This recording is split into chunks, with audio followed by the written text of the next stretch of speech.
You sitting out on the sideline tripping, I go to the hole with the rock like Pippin. Yeah. I'm okay.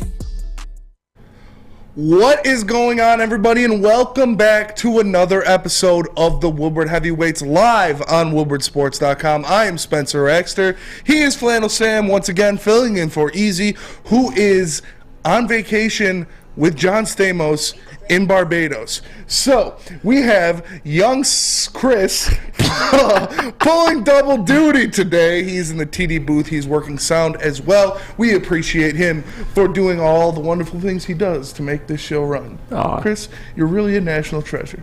Aw. Okay, but on top of that, we'll get right into it. We obviously have a big show planned for you guys, a lot about the Lions and their matchup with the New York Giants this Sunday from MetLife Stadium. Our own Nick Leach is going to be there at the game. He's in New York. Are you feeling still good about this? You feeling like they can win? I feel like I'm kind of talking myself into it the more the days go along. I don't know about you, Spencer, but I thought this game was winnable at the start of the week, and that really hasn't wavered for me. No. If anything, it's gotten stronger. And, damn, think about just a few weeks ago if us as Lions fans would have thought that they would have a chance to go into New York and beat a 7-2 Giants team. Yeah. That's insane. That is insane, and it's something I couldn't have thought of a couple weeks ago. A 3-game winning streak is just crazy. A 3-game win streak would be insane, but first off, I want to wish a very happy birthday to a very special person in my life, someone who has done a lot for me, someone who doesn't get the recognition that they deserve, and someone who makes all of your lives better as well.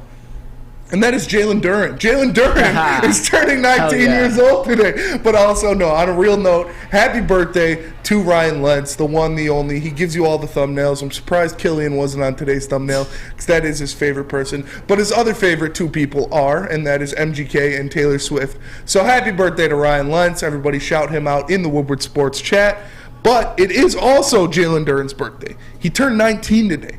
19 years old. 19. And he is already one of the most physically imposing players in the NBA. He is just built different, man. Like, what were you doing at 19 years old? Do you ever think about that when you juxtapose it to what Jalen Duren is doing? He's a man amongst boys at 19. Yeah, at 19 years old, I was working for Andiamo at Macomb Community College, just trying to get some credits, trying to get enough to transfer to MSU. Oh man, that's what normal 19-year-olds are doing. And you were doing your thing. I mean, when I was 19, I was in community college, just kind of floundering. I was really lazy. I didn't want to get a job back then.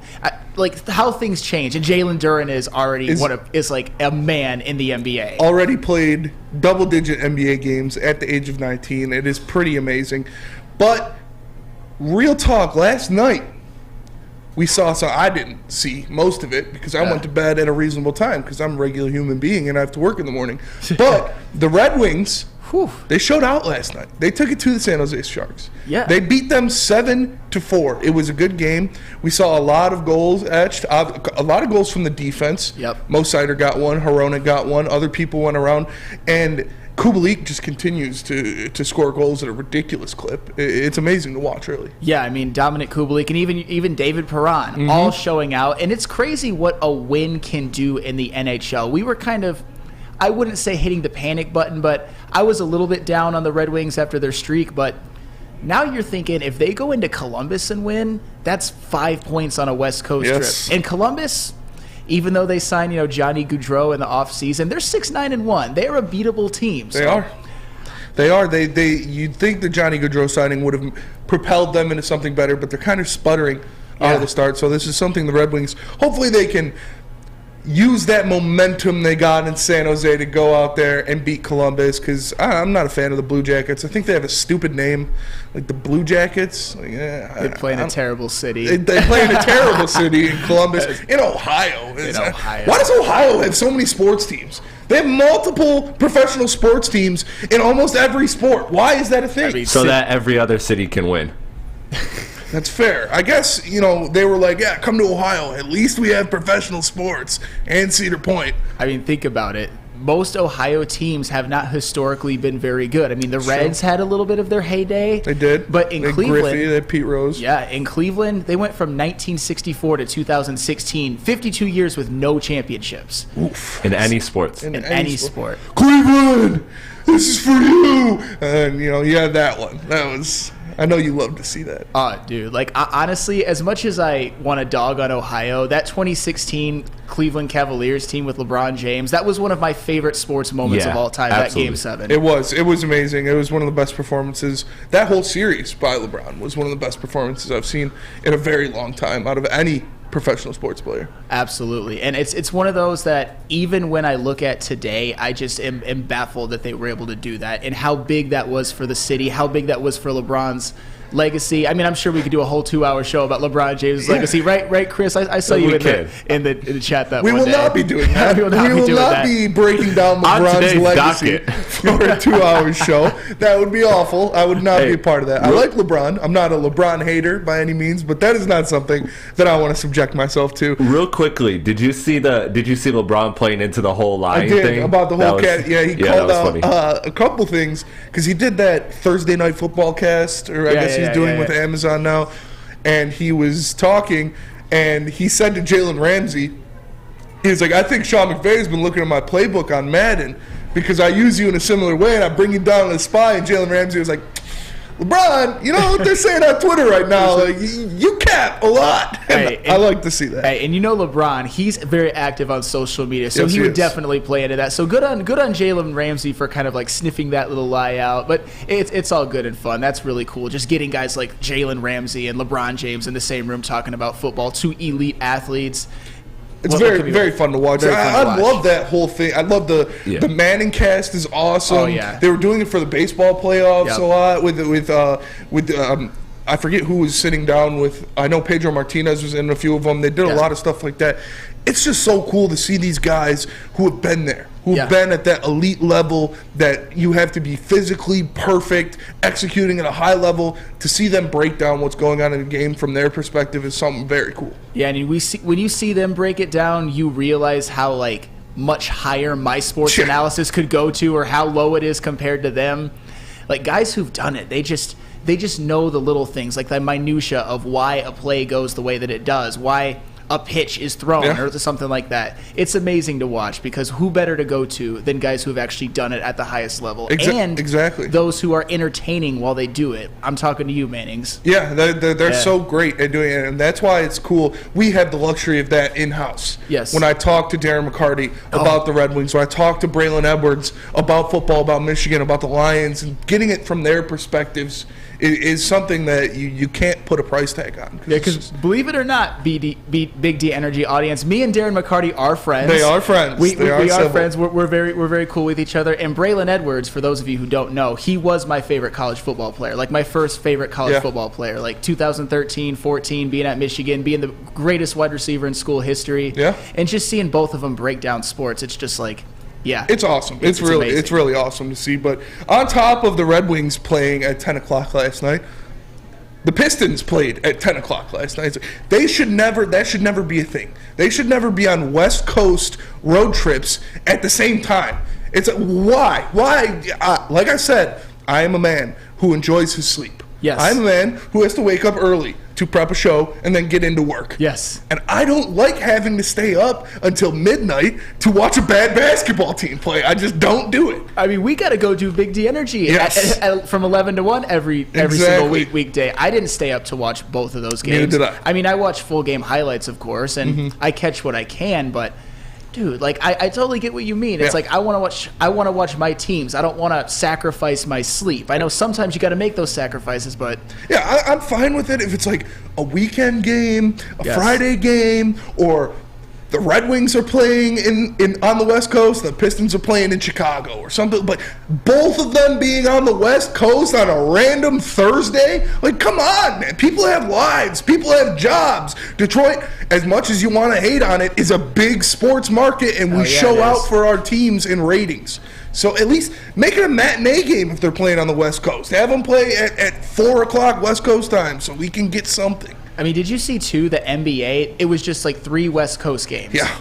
And I remember this morning on Big D Energy, I found out that you didn't even check the scores of Red Wings and Pistons before you came here. Yeah, I did not. That's pretty crazy, but it just kind of shows like I said, we got to do a couple shows. I mean, this is priority number one. This is Woodward Sports priority number one for sure. And that's, hey, you didn't watch the games? No, I didn't watch the games. I like to sleep. I already have been sleep deprived all week because I've been dealing with personal things. Because I've been up with a 1-year-old puppy who wants me to take her outside every 5 minutes and run around in a circle every time I flinch and she starts barking at me. I have to do different things around the house that I normally don't have to do. And those games being at that night, I was already tired. I got home, I was tired. I just wanted to drink a beer, watch the game, and go to sleep. So I drank a beer, watched Thursday Night Football, and went to sleep. Yeah, and 1-year-old puppies, they're no joke. They're like having a child, honestly. And I love dogs. I love, I love them more as they get older and they get more mature. The puppy stage is definitely a tough one. Mm-hmm. It's no joke. I get what you're saying. You got to take them out. Sometimes you got to get up in the middle of the night when you don't want to. Yes. And at this point, you have 2 shows all the time. Mm-hmm. I have 2 shows some of the time, and this week I'm filling in. I know what you mean. It's just like... Get a cat. It's a lot. Get a cat. But this week I've been sleeping with my door open, and she comes in there and jumps up on my bed at like 7:30, which is like 30 minutes before my alarm goes off. And I'm like, oh my God, dog. It just pisses me off so much. Yeah. But that being said, the Pistons probably played their best defensive performance of the year last night. I believe it was the first time this season they've held a team to under 100 points. Yeah, and that's the funny thing. I know we'll get into them a little bit more later, but in a vacuum, losing 96-91 at Los Angeles, playing the Clippers with Kawhi Leonard returning, the Clippers have been a perennial playoff team. It's not really anything to be ashamed of, but when you kind of combine that with everything else they've done this season, it still made me mad. We'll get to it later, though. But overall, defense, that was a strength last night. Defense was a strength. And another thing that had the world of sports and media and entertainment freaking out was Twitter's dying. Twitter's gone. It's never coming back. What are we going to do without Twitter?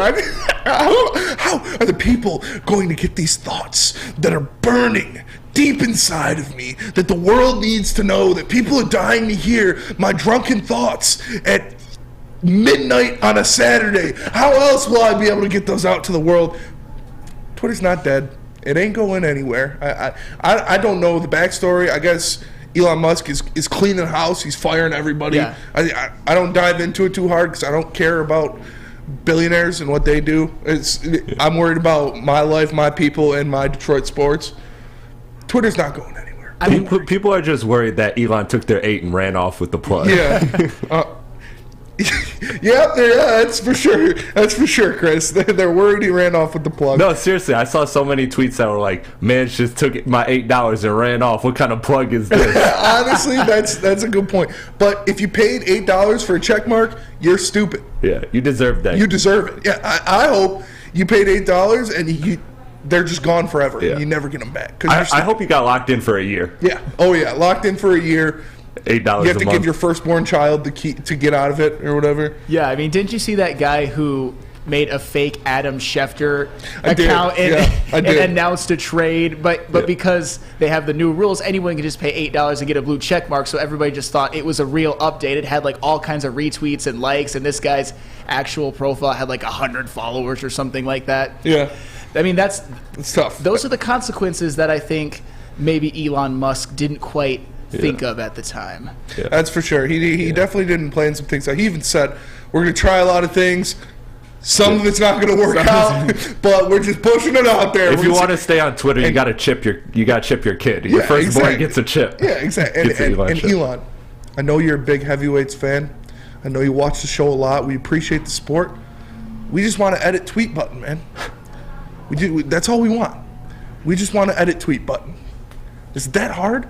You stupid. No, Elon, come on. You can do whatever you want. Just give us the edit tweet button. But we will get into more of that going forward. Again, I said we have a big show coming up. A lot of Lions talk. You know we're on WoodwardSports.com. We're going to talk Detroit Lions. and their decisions that have to be made.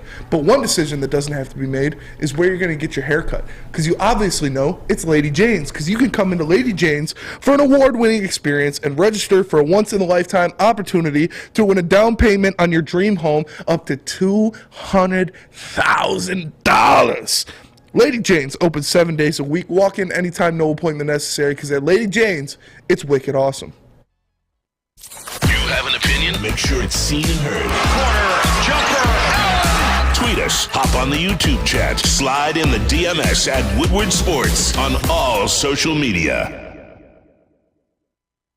The sports marketing agency would not be who we are without great community partners like Higuera Health and Carol Zaniga. It's an awesome opportunity to partner with your organization. Higuera Health is a comprehensive behavioral health organization. We serve children through older adults with mental health, substance use, and developmental disabilities across Western Wayne counties, and really excited to now be in downriver communities as well. Give us a call at 734-458-4601. You don't have to go to the beach, man. You don't have to get your butt crack full of sand. You just need a little chili peppers, man, to get that glowing beach chili peppers tan. Woo! With 26 locations in the Metro Detroit area and more coming, Chili Peppers Tanning is where you'll find the cleanest salons in the D. Join the Pepper Club for the best deals on unlimited tanning. Head to chilipepperstanning.com. You just need a little chili peppers, man. Make sure you download the Woodward Sports app in the App Store and the Google Play Store today. Take Woodward Sports with you wherever you go and listen live on your phone or mobile device. Looking to buy or sell your home? Whether you're a player or a fan, helping you buy, sell, or invest is Michael Phillips' top priority. Being in the game for 23 years makes Mike the number one option for anyone. If you have real estate needs, call Michael Phillips at 313-403-0011. That's 313-403-0011. Michael Phillips, game on. Welcome back, everyone, to another episode of the Woodward Heavyweights live on woodwardsports.com. I am Spencer Raxter. He is Flannel Sam, filling in for Easy, who is picking up the teeth of Dylan Dennis outside of their weigh-in. We have Chris Platty holding it down the TD booth, running the ones and twos, which are the sounds and the cameras. He's doing a great job. He's killing it. Everybody give him a hand. Give a hand. Give a hand for Mr. Chris Platty doing his job. Doing it well. Thank you. I'm for the people. I'm for the people. Gangly, lovable piece of no. I appreciate you, Chris. You're a great guy. But let's get down into it. The Detroit Lions are traveling to Jersey. It's a Jersey thing. You don't got to worry about it. It's a Jersey thing. They're traveling to New Jersey to play the New York Giants. Again, our own Nick Leach is there. So if you see him on TV, take a screenshot, send it to me, DM it to me, and I can make fun of him. But what are the keys for the Lions to actually etch out a W against the New York Giants? So defensively, I think it's simple. But if it were that simple, more teams would have done it. You cannot let the Giants just run all over you if you're the Lions. I mean, Saquon Barkley, you have to at least make it difficult on him. Are you going to stop Saquon Barkley? I doubt it. Saquon Barkley's been the best running back in the NFL. But at least limit him to maybe 3.5 to maybe 4 yards a carry. Don't let him just have that big splash play that kills you. And also, the running, that's not just limited to Saquon Barkley. Daniel Jones has been, I wouldn't say lethal with his running ability, but he's had a lot of back-breaking type of plays for defenses. Yeah. I saw a stat today that he has more rushing yards this season than Jalen Hurts and Kyler Murray. Wow. He's fourth in the NFL in rushing yards by a quarterback. The only three that are above him are Lamar Jackson, Justin Fields, and Josh Allen, and then Daniel freaking Jones. Wow. If you're the Lions defense, here's what you don't want to do. You don't want on a 3rd and 8 to be undisciplined in your rushing lanes and just leave wide open space for Daniel Jones to pick up 15 on 3rd and 8. Because if that's just one of those things that just demoralizes a defense. That's the type of thing where you can do everything right for the most part, but still give up the big play. And that's something that you have to avoid if you're the Lions, because if you make Daniel Jones beat you with his arm instead of with his legs, or Saquon Barkley with his legs, I think that's your pathway. Yeah. Because Daniel Jones really hasn't been asked to do that this year. He has a very sort of like depleted wide receiver core. He's only thrown for 200 yards in a game twice. Yeesh. And if he's asked to do much, what could that also lead to? Mistakes, turnovers, interceptions. Oh, yeah. So on the Sacks. Aiden Hutchinson, I'm talking to you. Sacks. So, sacks. But yeah, Daniel Jones, if you can force him to be a thrower of the football, that would be absolutely huge. And I'm going to go the offensive side of the ball too. The Lions, they're 9th in the league in scoring. They are. And one of Still. Still, even after a couple of those clunkers. Mm-hmm. And the Lions still have something that is a non-negotiable. They have one of the best offensive lines in the NFL, and that is their strength. What is the Giants' strength on defense? I would say their defensive line. I agree. And I think this Lions' offensive line can at least somewhat neutralize the Giants' defensive line. And with that would come running lanes for guys like Jamal Williams. Maybe we can see something from DeAndre Swift, Hopefully which we haven't he gets more than 5 touches. Hopefully more than 22 yards in 3 games. Oof. But Jamal Williams, he has shown. I mean, Jamal Williams to me is RB1 right now. He is, yeah. He's per workload, yeah. Absolutely. He's durable. He's a hammer. He gets those right between the tackle yards. He's a hammer. Yes. Hammer. And if Jamal Williams can maybe get like 80 to 100 yards on 4 to 4.5 yards a carry, I think that would be huge for the Lions. And also, with the passing game, Jared Goff cannot turn the football over. He cannot be loose with it. And I really, really need a big game out of Amon-Ra St. Brown, because let's just face it, he is Jared Goff's favorite target. He's his favorite target. He's his safety blanket. Amon-Ra St. Brown is Jared Goff's everything. He is. His absolute everything. And when that, you're my everything. I love you. Hey, that's true, though. It's facts, yeah. Jared Goff owes a lot of his success to Amon-Ra St. Brown. 100%. And when the Goff to St. Brown connection is working, it just opens up all kinds of possibilities for this Lions offense. So those are my keys overall to the Lions beating the Giants. Definitely. We have Lion Zod in the Woodward Sports chat saying, Ragnar was listed as questionable. Without him, it is not one of the top lines. We agree. We'll get into that in our next segment, actually, about the injuries and what's going on there. And I also saw Aunt Becky Jane Blackwell in the chat saying that our guy, friend of the show, hell yeah, friend of the network, Malcolm Rodriguez, needs to make some stops on Saquon.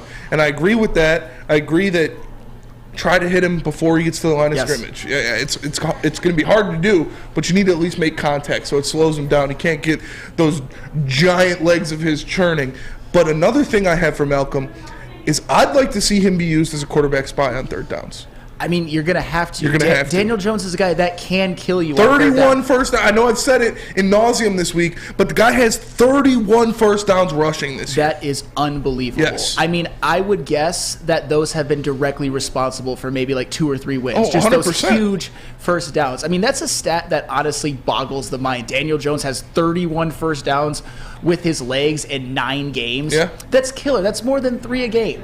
It's pretty wild. And you know how demoralizing they are for defenses. You know how they can extend drives. You know how it can make something out of absolutely nothing when the defense does everything right, but the quarterback just finds a lane and runs for a first down. And how demoralizing that is for your defense. If you stop them on first down, they complete a little pass, they get a couple of yards, it's 3rd and 7. You're like, okay, that is favorable to us as the defense. We can get them off the field.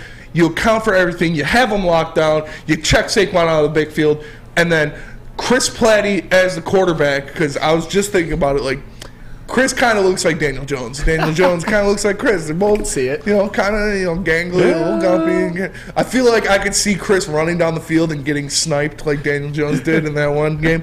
But you do everything you need to do, make all the stops, and then Daniel Jones completes it on 3rd down, gets out of the pocket, rushes for a first down. I'd just be like, oh my God, we let this guy do that. This guy is the one that we let beat us. This guy did it. That guy right there is the one that you let. This guy is going to break the Lions' back. Yeah, and that's, whoa. Pause. But yeah, we need to contain Daniel Jones. The Lions need to make sure Daniel Jones doesn't get out of the pocket, doesn't get those big, gumpy, stupid legs churning, so he can't get first downs. And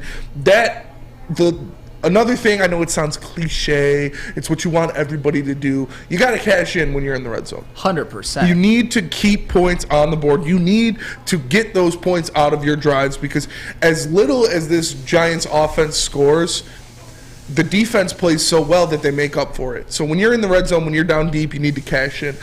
Young Chris, you had your hand raised? I did raise my hand. I just wanted to ask you, when you talk about Rodriguez being a spy potentially, I wanted to go back to last week. Did we see any of that against Chicago at all? Because that would have been a good test. Malcolm was out last week, and it's tough to spy a Jalen Hurts with a linebacker, because Jalen Hurts is that freakish athlete to where he can just run around a guy, but you're not stopping that. The guy breaks down coverage and he runs away from people. A guy like Daniel Jones is not that blistering athlete that Jalen Hurts is. So you can put a linebacker on him, especially one like Malcolm Rodriguez, who has sideline-to-sideline speed, great instincts, and have that physical and athletic advantage. No matter who you put on Jalen Hurts in your linebacking core, unless it's Fred Warner, you're not going to have the athletic advantage. Yeah, and I mean, Justin Fields, Jalen Hurts are completely different. I said Jalen Hurts again. You did. That's all right. But we'll go to Justin Fields. Justin Fields is just a different animal. He is one of the best athletes on any football field he steps onto, and he's a quarterback. He is a bigger threat with his legs than with his arms. He is, besides Lamar Jackson, the biggest threat with his legs of any quarterback in the NFL. And with Daniel Jones, to me, he's not looking to run as much as like a Justin Fields. I mean, he's got a running back in the backfield named Saquon Barkley who takes a lot of pressure off of him. He does. But that's where a spy comes in, because Daniel Jones gets a lot of his yards, not from design plays, but from everything breaking down, him not being able to find an open receiver, which happens very often with the Giants receiving cores, and just runs for a first down. And that's what Malcolm Rodriguez can bring. He wasn't in last week. Do I think he would have held Justin Fields in check? Absolutely not. But he might have been able to make a play and make it a little bit more difficult. I think he would have made that play on him that Anzalone didn't. And Justin Fields. I have to stop calling him Jalen Hurts. I did that yesterday. I did it again today. Justin Fields, like I said, is, and I agree with you, he's one of the best athletes on the field. Yes. You look at him, and it's not just his speed and his elusiveness, but the guy's built. He's a big dude back there. So for a guy like Malcolm to be back, who is also, he's the muscle hamster. He's dude's cock diesel. And with his sideline-to-sideline speed, I believe he'll be able to make plays to contain Daniel Jones, to keep him in the pocket, and hopefully the kind of adjustments that Aiden Hutchinson has been making throughout this season continue to show up. He continues to not be too over-aggressive, not to over-pursue, keeps that contained so Daniel Jones can't get outside of him.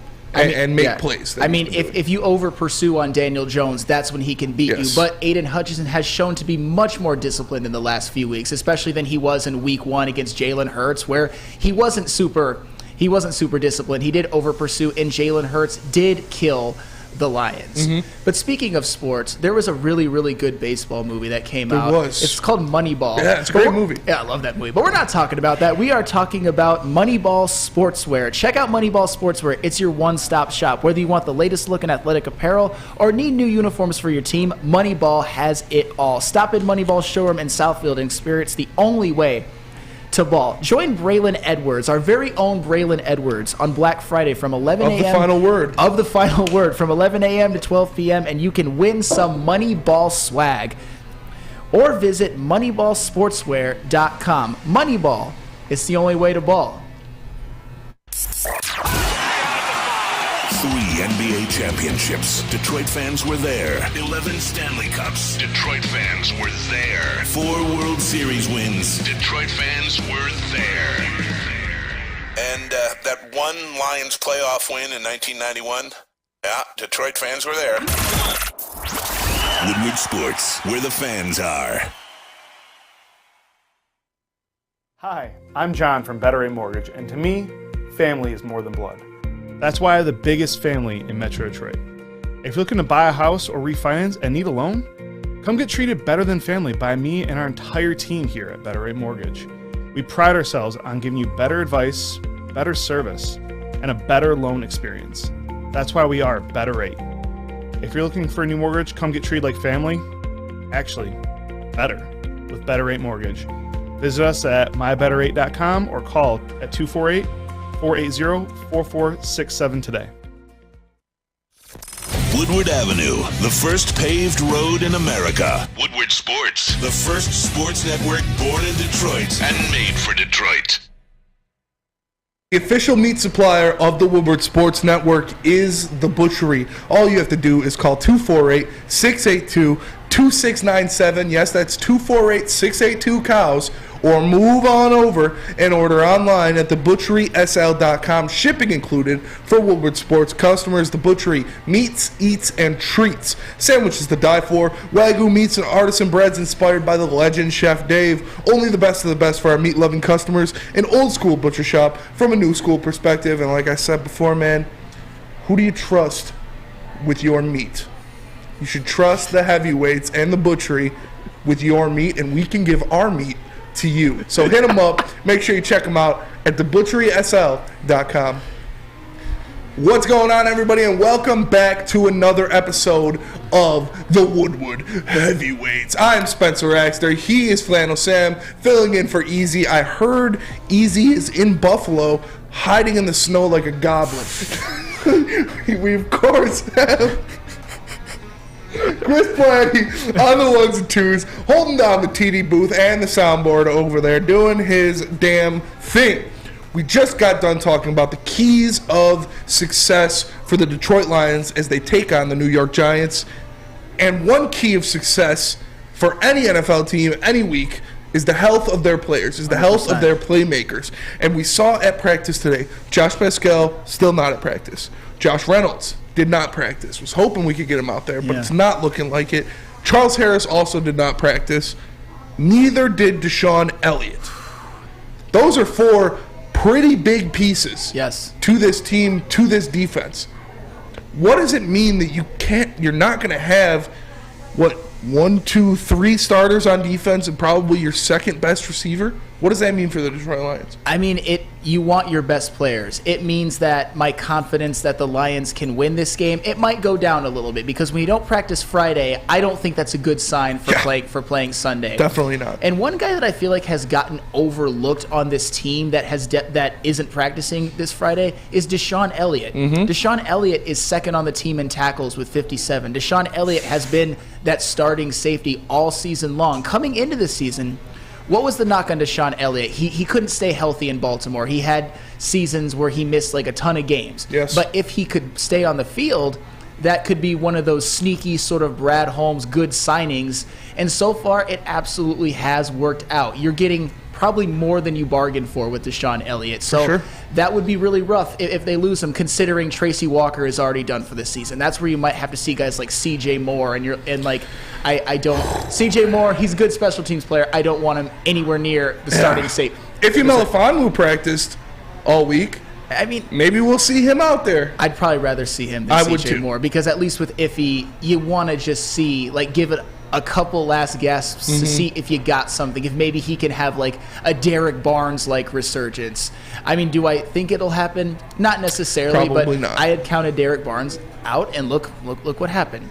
And Josh Pascal, that's another one that's a little bit disappointing, because when Josh Pascal entered the defensive lineup, I think he's made a huge difference. He's only played 3 games, but 2 of those 3 games he played against the Packers, and he played at Dallas. Those are 2 of the best defensive performances of the season for the Lions, and he obviously... Coincidence? I think not. I'll tell you what, it's not not a coincidence at all, but Josh Pascal definitely plays a factor. Does play a factor. It helps the entire defensive line that just needs bodies sometimes. It takes pressure off of guys like Aiden Hutchinson, who we need to start performing well. And I'd say Aiden Hutchinson played pretty well against the Packers and against the Cowboys. And then you look at Charles Harris. He's been banged up a lot this year. I think he's only played 6 games. He's been a little bit of a disappointment, but still, you're still thinking that maybe Charles Harris can be a guy that has a breakout game. That's something. He was their best pass rusher last year. He was the Lions' best pass rusher, and coming into the year, I thought for sure that he would be that bookend edge rusher. Hasn't worked out that way so far, but I'm still looking for that game that he has where he really makes a huge impact. I'm looking for something. Looking to hear his name once in a broadcast. Know that he's on the field. Know he's on the field. See him making a difference. He's had a couple pressures. I believe he has a sack on the season. Safety. Yeah. Oh, yeah. He had the safety. Yeah, but you need him to step up. Like you said, he was the best player on that defensive line last year. 100%. He was your best edge rusher. Everybody thought, oh, Brad Holmes found another one. And now look at him. He can't get out on the field. And when he gets out on the field, he's been relatively quiet. For me, missing Pascal, Charles Harris, you need Julian Okwara and Kaminsky to step up big time. Julian Okwara did that last week. Julian Okwara went out there, played a great game, had 2 sacks, was causing havoc in the backfield, got Justin Fields, not Jalen Hurts, on the ground a couple times, which is not an easy thing to do, and you need him to repeat that performance this week because you got to take some of the pressure off Hutchinson. As well that he's performed the past 4 weeks of the season, it has been partially because of a guy like Pascal, because of Kaminsky coming back from that hand injury, because of Julian Okwara stepping up. Nobody can do it alone.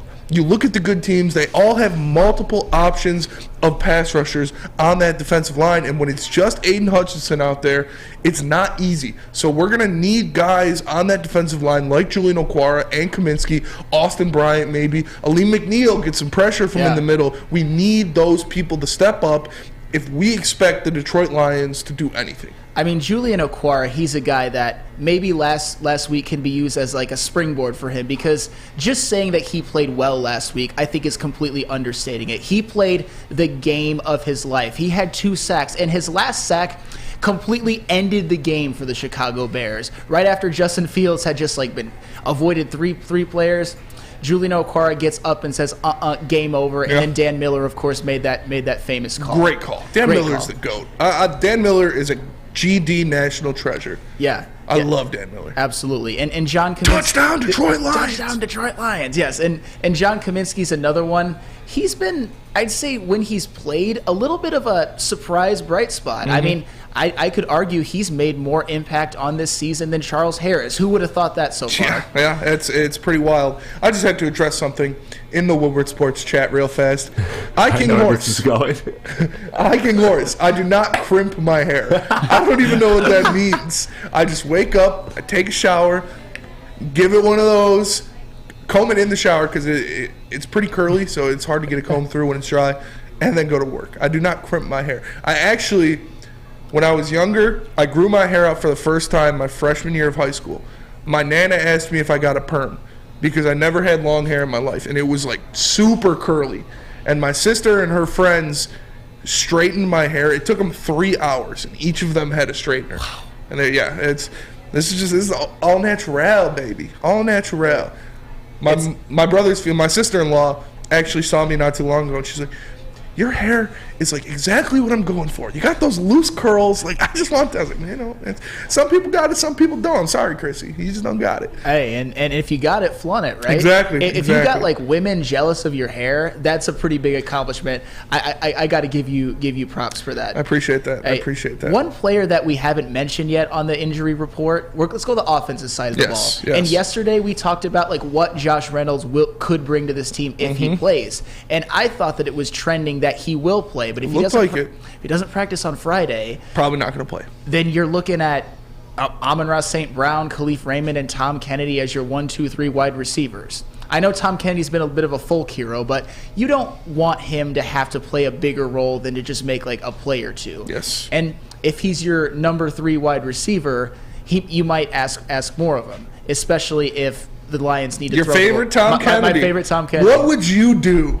if Tom Kennedy went out there and had a masterclass performance? I'm talking 9 catches, 100 yards, 2 touchdowns, led the Lions to victory. How would you feel the next day? I would do what I have accused a lot of other people of doing. I would proverbially, I don't know if I said that word, proverbially blow my wad. I would. I've accused a lot of people of doing that about Tom Kennedy prematurely, but I actually would do it because at the end of the day, I want the Lions to be successful. He said he's last. And if he does that and it contributes to a winning performance, what more can I say? What was my criticism? That he was sort of a preseason hero and hadn't really done anything in the regular season. Coming to a practice squad near you. But with injuries, Tom Kennedy has needed to be thrust into the not the starting lineup, but into the wide receiver rotation. And last week, he made a huge play on 3rd and 8 on the game-winning drive, a 44-yard catch. Unbelievable. I'm not one of those people that just sticks to my guns even when I'm proven dead wrong. And if he has like 9 catches for 100 yards and a touchdown or 2, I'll be right there cheering. I'll be like, Kennedy, Kennedy. I'm on a Bimageddon in one of my fantasy leagues. Yeah. And my options are either to start Brian Robinson and Antonio Gibson, or pick up Tom Kennedy and start him in the place of one of those guys. It's a pretty deep league. And I have 5 players on bye. Mike Williams possibly coming back. If not, I have Josh Palmer. So one of those 2 are getting started. And then, it's either Gibson and Robinson, or I pick up Tom Kennedy. Call me crazy. I might even go for Kennedy because obviously Antonio Gibson and Brian Robinson are in the same backfield. Yeah, I know they are playing the Texans this week. That is very true. And against Philadelphia, they both put up pretty good fantasy numbers in the same game. But you can't count on that always. It's not a winning formula to have 2 running backs from the same backfield on your fantasy team. That's for sure. Why not give Tom Kennedy a spin? And this is me saying it. This is the biggest Tom Kennedy hater. Tom Kennedy's biggest hater. Number 1 Tom Kennedy haters tell me that. I might have to do it. Might have to show TK some love. Because I, by definition, would be the least biased one. I don't, what do you think he can at least get, 5 catches for 50 yards? That's still, 10 points. I mean, that's the thing. I think he's more likely to get something like 2 catches for 47 yards. I feel like that's become more of the Tom Kennedy role, like the 1 or 2 big splash plays. I know that that's not a great fantasy performance, but would it be a better fantasy performance than either Antonio Gibson or Brian Robinson? I don't know. You're splitting hairs. Yeah, you're splitting hairs for sure. I don't know. I'll have to look into that a little bit more, but the waiver wire is very dry in that league, and I need... This guy, I King Horse, says this is what Spencer does every morning. I don't have the time or patience for that. That looks like a lot of work. I hate waking up in the morning. I hit snooze literally 3 times, and it's 4 times, and it's like the 9-minute snoozes. I saw this thing, and it's like, sleepy heads be like, just give me 5 more minutes of 5 more minutes of sleep. What is that going to do? But I love sleeping. It's one of my favorite things to do. But, if you got this hair, you need protection. And the best protection on and off the field is Guardian Alarm, because Guardian Alarm will keep you safe and give you peace of mind whether you're at home or on the road with their 24/7 local monitoring. They make sure the things that are important to you stay safe. All you have to do is call 1-800-STAY-OUT. That's 1-800-STAY-OUT. And let them know Woodward Sports sent you. We are the Woodward Heavyweights, and we'll be right back. Thanksgiving is all about family and friends. That's why Woodward Sports wants to send you and your crew front row for the Thanksgiving Day football game. Easy there. Hey, it's Thanksgiving. Shouldn't you be in Detroit losing a football game right now? That's right, you and 3 people that you're thankful for sitting in row number 1. So close you can hear the action, smell the excitement, and taste the glory of Detroit football. All you have to do to enter is retweet or share our post on Twitter and IG, and tag 3 of your friends or family. If all 3 of those people are following Woodward Sports too, and we pick your name, you and your crew will all get the best seats inside Ford Field. So hop on Twitter and Instagram and tag your crew. And we'll see you Thanksgiving Day at Ford Field. Brought to you by Lady Jane's and Custom Health Centers. Introducing the Planet Fitness Guide to getting that post-workout glow. Step 1, what's your why? More epic energy, better sleep, blow off steam? Step 2, join Planet Fitness for just $10 a month and get moving in our clean and spacious clubs. Step 3, bask in that post-workout glow. Join Planet Fitness today for just $10 a month. Join today at any of the 50-plus Detroit area locations. It's a great day to get some Centron in your life. Okay. There it is. Centron, here we go. Gotta grab the cranberry. Oh wait, It's 2 for $4. Got to double up with the classic as well. Centron World, baby. Centron, available at select Krogers, and if you want to know how, go to @CentronWorld.com. You get dope like me. You know what? Why wait?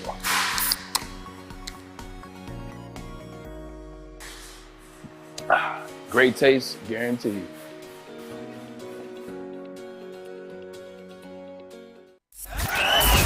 We are the network for Detroit by Detroiters. Welcome to the Woodward Sports Network. Normally, we got this big spiel to give you about where you can find it, what you can do, how you can get your health. But we're just going to show you. Look at this guy. Look at this guy. That was Ryan Armani a couple months ago. And because of Custom Health, the man's down 15 pounds already. Dude, I saw him in studio earlier today, sitting in this exact seat, and I'm like, I almost didn't recognize him. No, he looked like half the person he was back there. Literally half of the person. That's like, the guy is losing weight fast, and he's doing it because of Custom Health Centers. They're helping him get into his ideal shape. He looks like he could get back out on the field. I know he was a notoriously fantastic high school athlete, so they're getting him in that playing shape again because the Lions might be in the market for a quarterback. I'm just saying, Ryan Armani can sling that boy. So he might be looking for that playing shape. If you want to get into great shape like Ryan Armani is, call 844-789-8446. That's 844-789-THIN. Call Custom Health Centers today. What's going on, everybody, and welcome back to another episode of Woodward Heavyweights live on WoodwardSports.com. I am Spencer Axter. He is Flannel Sam, filling in for Easy, who is gallivanting around Detroit, doing whatever he pleases. It's pretty wild. We have Chris Platty holding it down in the TD booth. The guy's doing double duty. He's running the sound. He's running the cameras. I said duty, but it's okay. We love it. And we just got done talking about the Lions' injuries, what they're dealing with going into their game against the New York Giants. And I just want to get to the meat and potatoes. The brass tacks. I like meat and potatoes, so that's what I'm going to call it. The meat and potatoes. What does this game mean for the Detroit Lions and Dan Campbell if they can get a victory, their second victory straight on the road, third in a row, and against a 7-2 team? I don't mean to overstate this, but it means the moon, the sun, and the stars, honestly, Okay. at this point. Let's start That's a lot. Exactly. Let's start with Dan Campbell. About a couple weeks ago when they were 1-6, coming off of another loss, a bad loss to the Cowboys, a lot of people were saying that Dan Campbell is on the hot seat. I certainly was as well. I was saying that the Lions are en route to going 1-10 and him being fired after the Buffalo Bills game on Thanksgiving at home on the field. But if they win this game, if the Lions win this game and go to 4-6, already surpassing their win total of last year, I think we have to put a moratorium on any Dan Campbell hot seat talk. I think at that point, we might have something. Yeah. Do we want Dan Campbell to fail after a year and a half or 2 years? No. Absolutely not. We gave him a 6-year contract. He's endeared himself to the city. He's shown some at least quality leadership skills, and he's shown that maybe his in-game management faux pas might be a thing of the past. And obviously, he hired a great coordinator in Ben Johnson, and sure did. a guy like Aaron Glenn has showed some things as well. And for the team as a whole, if the Detroit Lions can win a back-to-back road game at MetLife Stadium in New York against a 7-2 team, you start to think, who else can I beat? You look at their schedule. Is there really a game on their schedule that the Lions should feel like they can't win if they go into New York and win this week? I would say Buffalo is the only one. That's the only one, but would you agree that Buffalo looks a little bit more vulnerable than maybe you thought they would at this point in the year? Maybe, yes. I do put a lot into Allen's injury for why they've been playing poorly, but that defense is still legit. No, it definitely is, but what if Josh Allen isn't 100% on Thanksgiving?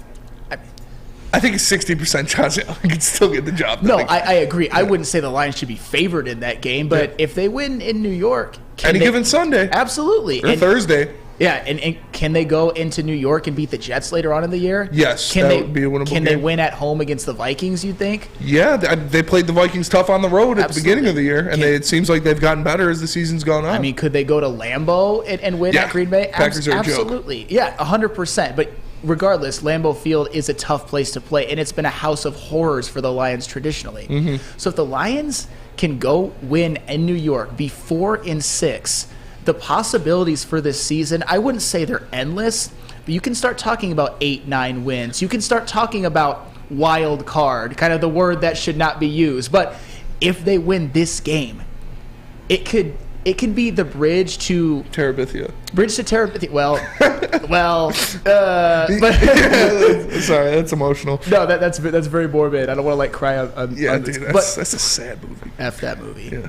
F that movie. No, but for real, it can be a bridge into a season that can be deemed as successful, into a possible wild card berth, into not being called crazy if you start to have those hopes, into the team believing, into Dan Campbell not feeling the heat of the hot seat, into him feeling comfortable finishing this season and letting his plan work out. This game, I know that some people might think I'm overstating this. It could mean the moon, the sun, and the stars for the Detroit Lions if they look to have a successful year. I agree. I think this is a big game. I talked about it before that personally for me, if they win this game, I'd be back in. If they win this game, I'm talking playoffs. I'm talking this team is legitimate. They can go on the road and punch somebody in the mouth and beat them in their house. If they win this game, these past 2 games that they've won will kind of be, I don't know, stamped. They'll kind of be, okay, they actually did that. Because you look at the last 2 games, it was the Bears, they're the darlings of the NFL, but it's kind of the Justin Fields show. It's everything on him, and they just traded away 2 of their 3 best defenders. You look at the Packers, they're awful. Aaron Rodgers is having one of the worst years of his career, and you beat a reeling Packers team at home. All right, congratulations. But if they go in to New York and beat a surging Giants team that is not a great team, they're not going to be a 13-win team, but they have been taking care of business, doing what they need to do and getting wins. And if the Detroit Lions can go in there and beat that team, I'm saying, all right, they're in the hunt. They're making plays. They're nipping at the heels, and they're looking like playoff contenders. If they win this game, I don't want people to say, oh, they're playoff contenders already. Look who they beat. If they go into New York and beat that team, you have to talk about them that way. And the word if cannot be overstated enough. I'm not calling for them to win, but if they do, it could really mean something. It could mean a lot for this team. Adiz 411.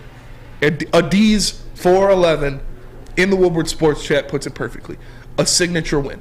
And I'm going to piggyback off of something you said earlier, that I think it would validate the last 2 wins, because you could look at the Packers. How often does Aaron validate? I couldn't find the word. Validate. Yeah. How often does Aaron Rodgers throw 3 interceptions in a game? Never. He doesn't throw interceptions, but he threw 3 against the Lions, and all 3 were when the Packers were in position to score, to score touchdowns, and he threw picks instead. And then the Bears, obviously, the Lions, they took advantage, but the Bears imploded in that game. All kinds of penalties, that hands to the face penalty that negated probably the game-ending interception by Jared Goff, a pick 6 by Justin Fields. That game. They did Lions that game. So as much as the Lions took advantage of it, you could easily see that it could be somewhat of a fluke. Yes. But if they go into MetLife and beat the Giants, I understand that.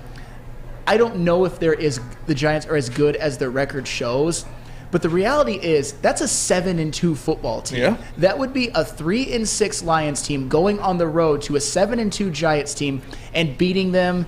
And in this weak NFC, that means a lot. That firmly puts you back into at least in the hunt for a wild card chase. And then you look at the rest of their schedule. It gives them confidence that, hey, I know they're the Bills. We can beat this team. We already went into the same stadium earlier and beat the Giants. We can beat the Jets. I know the Vikings are leading the division. We can beat this team at home. We did it last year. We played them tough on the road. And then going into Lambeau, I know it's Lambeau. I know that it's been a house of horrors, but we can win this game. I agree. Because we already beat the Packers. The Packers aren't as good, and we've shown that we can win on the road. If I'm the Detroit Lions and they go in and win this game, that's the kind of self-talk that I can have and that they can have. It inspires confidence in not only the team but the coaching staff and the fan base. It backs what Dan Campbell has been preaching, how Dan Campbell has been coaching these guys, going into, and as Adiz said it, getting a signature win in New York against a good Giants team backs what Dan Campbell has been preaching. It shows that you work hard, you do it, it's the determination, you're going out there and you're getting wins. A win in November, it's probably going to be snowing, it's going to be good, we're going to see Jamal Williams punishing those Giants. That will be great for the Detroit Lions, not only as a team this year, but building on top of that, building these young guys up. Seeing Aiden Hutchinson and Kirby Joseph, like, yeah, we performed like that our rookie year and got those wins. Sky's the limit for us going forward. We haven't even got to our prime yet, and we're already doing that. 100%. And I know we kind of talked about it a couple weeks ago. What is something that can really galvanize a young team and a young coaching staff going on the road and getting a huge win? Because it's something that, like I said, Brad Holmes' draft picks last week was their first road win. Yeah. And if they can go in, I know that's wild. That's very sobering, but that can also be a springboard into another road win against a team that has a winning record, against a team that's probably going to make the playoffs. And just imagine the possibilities that could open for not just this season, but for even future seasons. Like I said, if Dan Campbell can go in and win this game in New York, I think all the hot seat talk has to go away. It does. Yeah, I agree. I agree. I think you have to stop talking about he's gone after next season. Doesn't matter. If he goes in there, gets the win in New York, that'll put him at 4 wins already this season. That'll be huge. 2 road wins, 2 hostile environments, going into Chicago, going into New York. Those are not easy places to win. And we all know that Dan Campbell, when they were 1-6, he knew that people were calling for his head. He knew that he hadn't been doing a good enough job. But if he can then turn a 1-6 start into 4-6, a 3-game winning streak, then he can start to coach more freely and loosely and not have to look over his shoulder the whole time. I cannot stress this enough. This win would literally mean the moon, the sun, and the stars for the Detroit Lions. It would, and it's all going to be about those big boys in the middle. And if you want some big boy, all you got to do is go down the street. Because all new burgers and loaded fries are back at Big Boy. It's not the Big Jim, or it's not the Slim Jim. It's the Big Jim. The chili cheese is such a tease. And guess what else is new? The bacon blue. How about upgrading those fries? They got chili cheese fries. They got baked potato fries and even nacho fries. Satisfy those taste buds at Big Boy. Make sure you download the Woodward Sports app in the App Store and the Google Play Store today. Take Woodward Sports with you wherever you go and listen live on your phone or mobile device. Fellas, let's be honest. We like things to be easy. We like simple stuff, like sports 7 days a week. We like things uncomplicated, like Lady Jane's Haircuts for Men. Open 10 to 8, 7 days a week. Walk in anytime. Sign in, sit down, watch your favorite team play, and before you know it, your hair will be game ready. Open 10 to 8, 7 days a week. Walk in anytime. Lady Jane's Haircuts for Men. It's wicked awesome. What's a winter wonderland if you can't shop, eat, and play? Lucky for you, you can do it all at the Downtown Detroit Markets, Cadillac Lodge, and the new winter version of the Monroe Street Midway, all located just across the street from Campus Martius Park. Find the fun at deckedoutdetroit.com.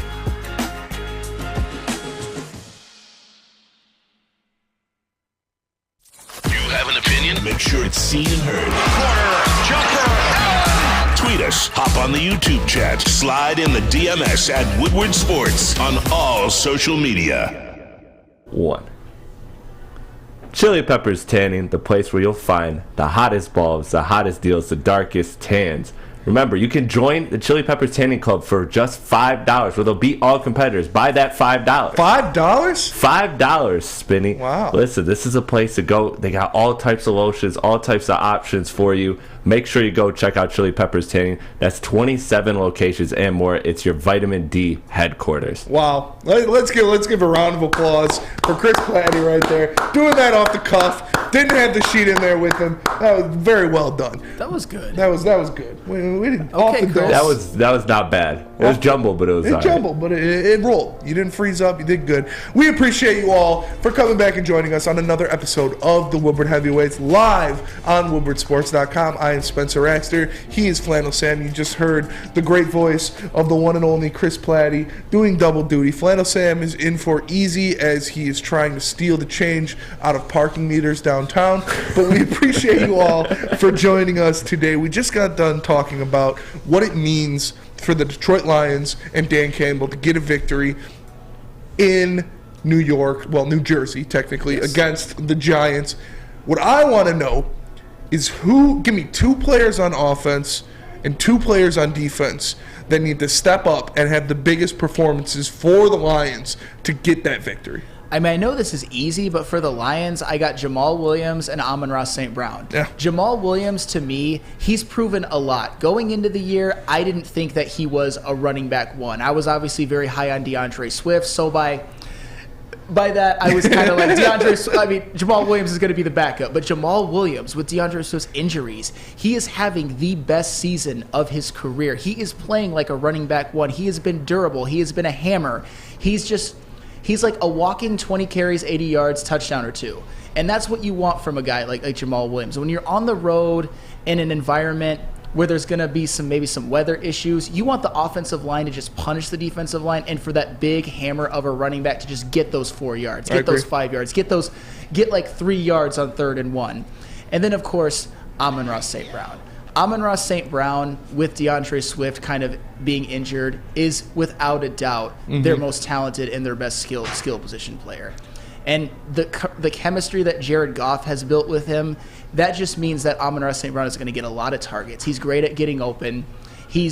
When he's been on the field, especially starting with when Ben Johnson took over as passing game coordinator, ever since then, he's been a Pro Bowl level wide receiver. That's true. And I think in order for the Lions to go on the road in New York and beat them, they're going to need something out of Amon-Ra St. Brown and Jared Goff by extension. You can't just run it and pound it all day. You need to keep the defense honest. And Amon-Ra St. Brown is that type of receiver that can make huge plays, can even, at least for now, be the number one and be a very damn good number one. Definitely. Let's just do offense for now. How about you with offense? I agree. I think I'm going to take a little different route, and it's going to be kind of, I don't know if it's cheating or not, but my first player on offense is the other guys.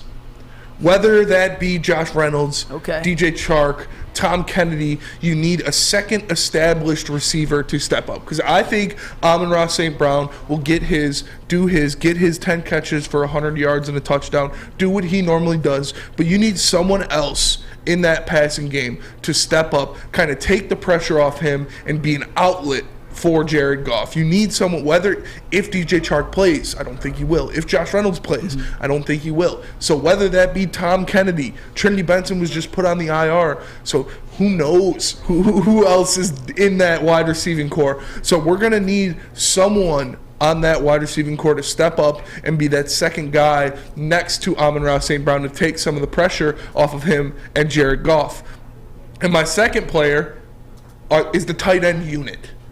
Whether that James Mitchell, Brock Wright, Shane Zylstra, whoever it is, they need to take advantage of this weak linebacking core that the Giants are putting out there. The Giants are a team that can be taken out in the middle of the field, up the seam, because their linebackers are not great defenders. Their linebackers are not great coverage guys. So you need, whether that be James Mitchell, to step up. You need, whether that be Brock Wright, to step up. Get those balls down the field. Get those balls down the throats of the Giants' defense and use their big body, use that big target to make plays happen and go after that linebacking core of the Giants, because we know Goff is not a big shot guy. He's not a down-the-field threat. So he needs kind of the dink and dunk action, and one opportunity to exploit that, to get the best out of Jared Goff and the best out of the offense, is getting the tight ends in action and available early. So I'd like to see James Mitchell step up. No, those are really interesting answers because it doesn't always have to be one individual player, because I mentioned the guys who are obviously the stars, the best players, but you can't just rely on them if you want to go on the road and win at a 7-2 team.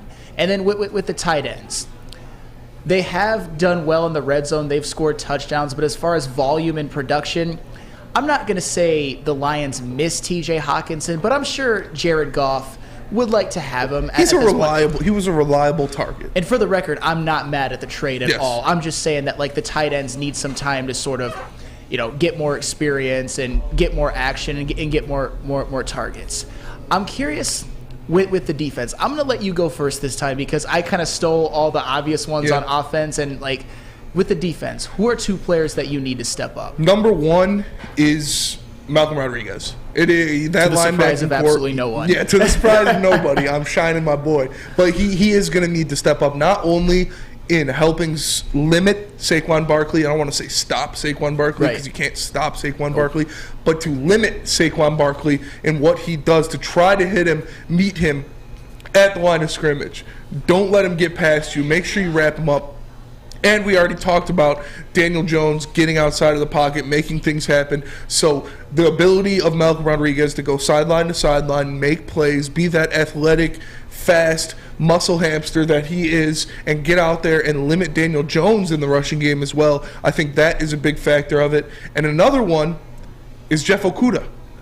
I'm going to need Jeff Okudah to kind of do what he's been doing all year, but I forget what game it was that they got him so involved in the running game where he was just making tackle after tackle after tackle. I think he had 12 or 14 tackles in the game. He's all over the field. They're going to need him to play like that this game because this Giants offense is not a run and gun, stretch the field, 4 deep, we're going deep, stuff like this. This Giants offense wants to run the ball. So Jeff Okudah is going to need to step up and help those run stoppers in making tackles clean. And that is something he is extremely capable of doing. He is a great tackler. He is a great force in the run game. So I'm going to need Jeff Okudah to step up and continue to play like he has in these past few weeks. No, and those are great ones. And what you said about Jeff Okudah in run support being a sure tackler, I think that is something that even his rookie year when he wasn't very good, that's something that we've never really had any doubt about, his physicality in the run game, his ability to just like be that sure tackler. Our issue was always with like his coverage, which he looks to have gotten better on. And of course, Malcolm Rodriguez, his value cannot be understated for this game. He's been their best linebacker. He's definitely their fastest. So, like, being a spy, sure. 100%. And they're going to need him to show out. I think you said Chris Board was the only one who was, like, almost as fast as he was. Yeah. But Malcolm Rodriguez is obviously more impactful and has been more impactful. I would say so. I'm glad that you mentioned the 2 that you mentioned because I have 2 different ones. And it also shows that there's 4 players that I think we could all see showing out big. To the surprise of absolutely no one, I'm going to go with Aiden Hutchinson for the first one because Aiden Hutchinson, to me, has a couple of different assignments. 1, he's got to get pressure on Daniel Jones. Yes. But 2, he's got to be disciplined. He's got to use his football IQ and his intelligence. You saw that against Green Bay in that goal line interception. I know that was a bad throw by Aaron Rodgers, but what Aiden Hutchinson was able to diagnose that Aaron Rodgers was rolling right and doing a throwback. Instead of going after Aaron Rodgers, he stayed home. And when Aaron Rodgers made that throw, Aiden Hutchinson made the pick. He did. Same against Justin Fields in that big pick 6. Aiden Hutchinson saw what was going on. He saw that Cole Kmet just basically said, like, here, go on by. And he's like, that's not right. Yeah, that doesn't make sense. So he got in the passing lane, forced Justin Fields not to make an easy throw to Cole Kmet. Instead, he made a terrible throw that was picked off by Jeff Okudah and taken to the house. And against a guy like Daniel Jones, you're not just going to be able to just like run wild and be undisciplined and just kind of like go with your hair on fire. You're going to have to recognize when Daniel Jones is maybe doing a screen pass, when he can like step aside and have an open field. Yeah. So it's a combination. He needs to get pressure, but also not be undisciplined. And then I got Kirby Joseph. Because Kirby Joseph to me is, I believe, and I know this is very early, that those are Aiden Hutchinson and Kirby Joseph are the 2 players on the defense with the highest upside. And they've both made like splash plays very recently, Kirby Joseph especially. one of the ways that you can win a game on the road is to force turnovers. And Kirby Joseph has shown that he is a turnover forcing machine. Ball hawk. And it's not just with interceptions. It's not just with interceptions. He is a hammer. He forced 2 fumbles with his hits as well, and got 2 interceptions. And I believe if the Lions are to win this game, they're going to have to force a turnover or 2. At least one. And Kirby Joseph, I think, is already the most kind of nose for the ball player on defense that the Lions have. Yeah. And I think him forcing a turnover would be absolutely critical for this team, for the Lions to win this game. I agree. That is a lot. They're definitely going to need to win the turnover battle. Whether that is create some or just not turn the ball over, they're going to need to win the turnover battle. And who has shown the greatest propensity to create turnovers on the Detroit Lions defense? Kirby Joseph. Already. Yes. How cool is it, though, that there's 4 legitimate players that are young and are ascending on the defense that we could see stepping up and making a huge impact? That is great. They're all, like you said, I didn't even think about that. They're all young. Yes. They're all players who are still growing into their role and playing with extreme confidence right now. So it's great to see. I mean, just imagine if this defense that has been in the basement all season, pretty much since week 1 in scoring, can maybe move into the mid-20s by the end of the year. That'd be nice. That would do a lot. I'm not saying it's going to happen, but if this defense can do that, move into the mid-20s, and the offense continues on the pace it is, that is an 8-win football team. Oh, boy, that is at least an 8-win football team. That is at least an 8-win football team. And in the Woodward Sports chat, Sapper18 says, too much of a sausage fest. Where are the women at? Well, sausage is meat. And the official meat supplier of the Woodward Sports Network is The Butchery. The Butcher Coming. The Butcher Coming. Call 248-682-2697. Yes, 248-682-COWS. Or move on over and order online at thebutcherysl.com. Shipping included for Woodward Sports customers. The Butchery, meats, eats, and treats. Sandwiches to die for, Wagyu meats and artisan breads inspired by the legend Chef Dave. Only the best of the best for our meat-loving customers. An old-school butcher shop from a new-school perspective. How many times do I got to tell you guys? You're going to enjoy Chef Dave's meat.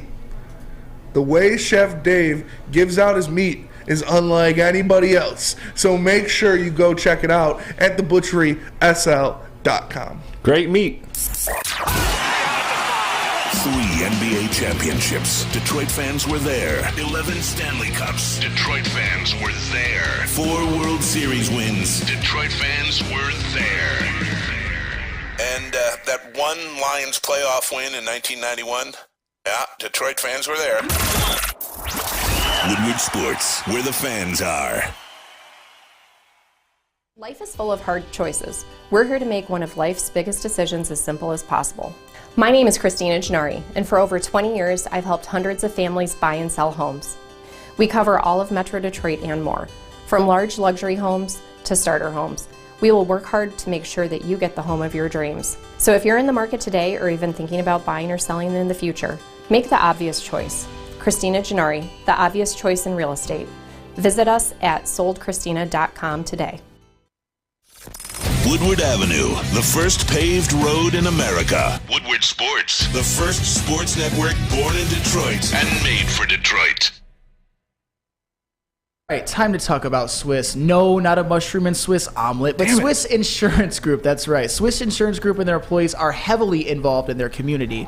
It is very rewarding, but comes with great responsibility. If you sit on a local youth sports board, homeowners association, or a volunteer coach, directors and officers insurance is a must. Make sure the kids, parents, and volunteers are protected. Call Swiss Insurance today.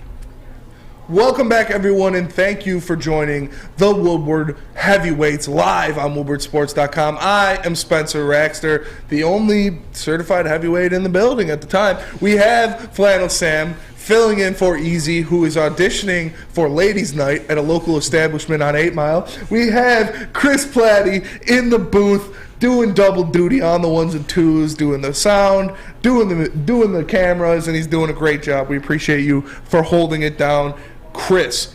All right, we talked Lions. We talked a lot of Lions. We talked Lions for about an hour and a half almost. Yep. So now it's time to get into your favorite. Subject. My favorite subject. I have been known, rightfully so, as a Michigan hater, as a Michigan basher. Because I am. And I'll fully admit it. I hate Michigan.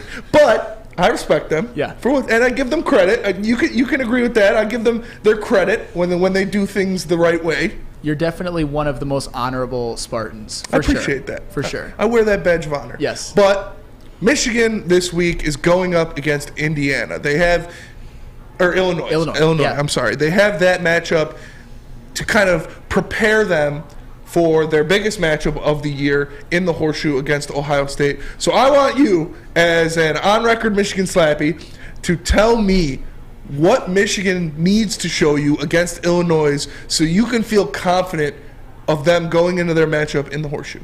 Okay, so first of all, let me get this out of the way. Michigan cannot overlook this game and get upset. That would be an absolute disaster. I don't think it will happen, but you never know. Going into Ohio State, I'm sure some Michigan players and even some of the coaching staff maybe are overlooking and not taking Illinois seriously. Don't do that. As far as what they can show, I got to be honest. I'm already pretty confident that Michigan can go into the Horseshoe and beat Ohio State because they have this. They're winning with about the same formula as they did last year. They're great in the trenches. Their running game is one of the best in the country. Their defense is statistically the best in the country, although they have played a weaker schedule. But still, that isn't nothing. I thought coming into the season, honestly, that they might have to win games a different way. Losing Aiden Hutchinson, losing Dax Hill, losing David Ojabo, losing Hassan Haskins, the running back. But honestly, that hasn't hurt them. Blake Corum and Donovan Edwards, to me, are an even better running back duo than Hassan Haskins and Blake Corum were last year. Blake Corum has proven that he can be that every down running back, and I think he's a legitimate Heisman contender. The defense is number one in scoring defense, number one in yards allowed, and number one in rushing yards allowed. And to me, that is what is going to translate going into the Horseshoe. I think that Blake Corum and this offensive line can do what Hassan Haskins did to Ohio State last year and just completely gash them. I know a lot of times this year I've talked about this might be the week where they open up the offense. Is it going to be this week? Is it going to be this week? Is it going to be this week? Are they going to let JJ cook? That's not going to happen. I have completely given up on that dream. I wanted to see it, but here's what J.J. McCarthy has done. He has taken what the defense gives him. He hasn't turned the football over. Mm-hmm. He has showed a propensity to make big plays with his legs, get those 3rd and 7s where everything breaks down, keep the ball on a read option. And the defense. I mean, I know that you and I are both, even though you're a Michigan State alum, yes, you have a lot of respect for Mike Morris. I do. Mike Morris is a guy that has stepped up. I want him on the Lions. I want him on the Lions. Yeah. He's become that sort of star defensive lineman in the same mold as like an Aiden Hutchinson or Ojabo. I'm not saying he's as good, but he has taken over. I needed one of those guys to kind of show out, and he has. And that defensive line, just kind of like last year, gave C.J. Stroud and that offensive line lots of trouble. Yeah. Mozzie Smith, I think he's a Sunday football player. He's a beast, yeah. He's an absolute beast. To me, he kind of plays, and I know a lot of people are going to hear this and sort of like scoff. Don't say Aaron Donald. No. Okay, thank you. I think he sort of has played a poor man's version of the Jordan Davis role on the Georgia defense last year. Yeah, I can get with that. Not a guy who you're going to look at and his stats jump off the page, but he opens things up for everybody else, and he's quite the run stuffer. And of course, you got a guy like a Yabiyoki, another defensive edge rusher who's kind of more of a speed guy. So to me, the running game and defense has already shown that they can be dominant. That is how they beat Ohio State last year, with a quarterback who just kind of managed the game, which is sort of what J.J. McCarthy has proven he can do. So to me, I'm already confident that they're going to go into Ohio State and win. But of course, they can't blow this one to Illinois, or else it'll be bad. I will lose my mind. Neil will be, oh my goodness, I couldn't even imagine what Neil would be like if they lost to Illinois. I don't think they will. I obviously think Michigan will go out there and they're going to beat Illinois. I agree that I don't think JJ's going to open it up. Yeah. But I'd like to see it. I'd like to see it because that is something that I think Michigan is going to need to do. to beat Ohio State. I think Michigan is going to need to open it up down the field to beat Ohio State. And what they did last year was so great with Donovan Edwards. I believe the game before they played Ohio State, they played Iowa, I think. And they had Donovan Edwards had like 12 catches for 150 yards or something like that. And so that was burning in the back of Ryan Day's mind, where he was like, all right, this dude is going to be a weapon. They're going to use him. And they didn't. They just made Ohio State account for Donovan Edwards so much that it kind of broke down the inner part of their defense, and Haskins went nuts. So I agree. I think Michigan definitely, obviously, they have a reasonable chance to beat Ohio State. Yes. I don't think they're going to, because I think it's big that it's in Ohio State. But they need this win, and I need to see, first of all, I need to see domination. Because this Illinois team is not as good as everyone thinks. I mean, Michigan State beat them. So they can't be too great, right? And so they need to go out there and dominate Illinois. They need to get off to a hot start. They can't have that, oh, we're down 17-12 at halftime like they have been the past couple weeks. They need to get out to a hot start and go out there and punch Illinois in the mouth early. And they might not have to showcase JJ's arm and let him loose, but he needs to hit on some of those deep balls. He had a great one in the back of the end zone to Donovan Edwards in their last game when he was falling. That was an NFL throw. That was a great throw, great catch, great touchdown. But I need to see that out of Michigan for them to give me confidence to be like, yeah, they can go into the horseshoe and beat Ohio State. I mean, you made some good points. As somebody who is kind of immersed in it myself, I wouldn't say I overvalue my own team, but you made a couple of points that I think I have to consider. One, the hot start thing. That is something that Michigan has not done really at all this year. Last week against Nebraska, they were up 17-3, and that was the best first half they played in all of like Big Ten. And it was just 17-3 to Nebraska, and you could tell that Jim Harbaugh was being way, way, way too conservative. Yes. The Donovan Edwards thing last year, it was against Maryland, by the way, where Donovan Edwards went off catching the football and showed that he is, to me, just that super weapon. I can't wait until he is the starter next year and you can see everything that he's capable of. But to just give Ryan Day something to account for. And that is maybe a little bit concerning.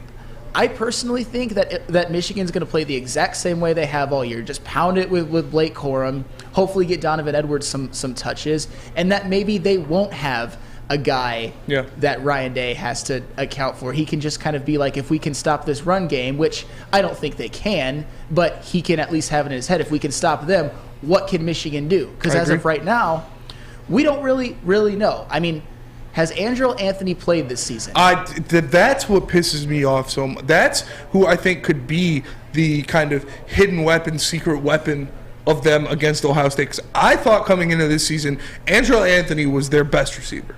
He was their best down-the-field threat to catch the ball. And I understand how Jim Harbaugh wants to play. Is the dink and dunk, is the short passing game, run the ball 50 times a game, and hit on some short passes. So that makes sense, having Roman Wilson, Ronnie Bell, and like Cornelius Johnson, Schoonmaker, whoever is that third option. It makes sense to have those because they're more yak guys. They're more catch and run guys. But having a talent like Andrell Anthony on your sideline and a guy who is capable to get the ball to him actually now in J.J. McCarthy under center is criminal to me. Like you should be taking 2 to 3 shots down the field to Andrell Anthony per half. It is criminal, but at the same time, J.J. McCarthy hasn't really shown the propensity to hit the deep ball at a consistent rate. I don't think that's all on him. I think he doesn't get enough chances. That is true. That is true. I mean, Andrew Anthony has 6 catches this season. 6 in 10 games. That is criminal. I loved what I saw. Andrew Anthony was cooking MSU last year, and I was like, wow, this guy is good.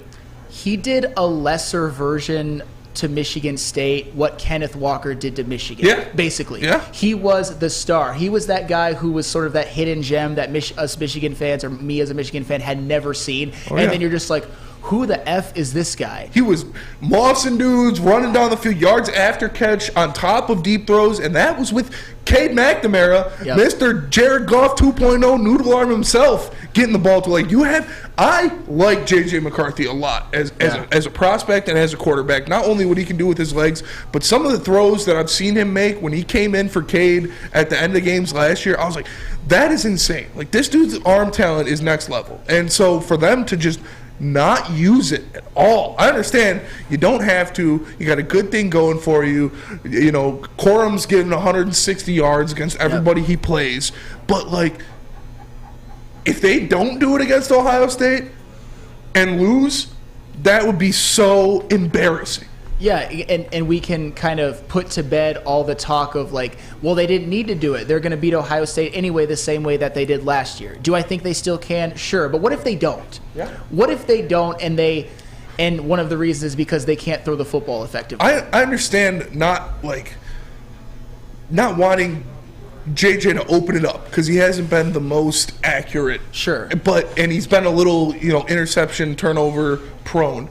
But you got to take shots. This is college football. College football is built off of chunk plays.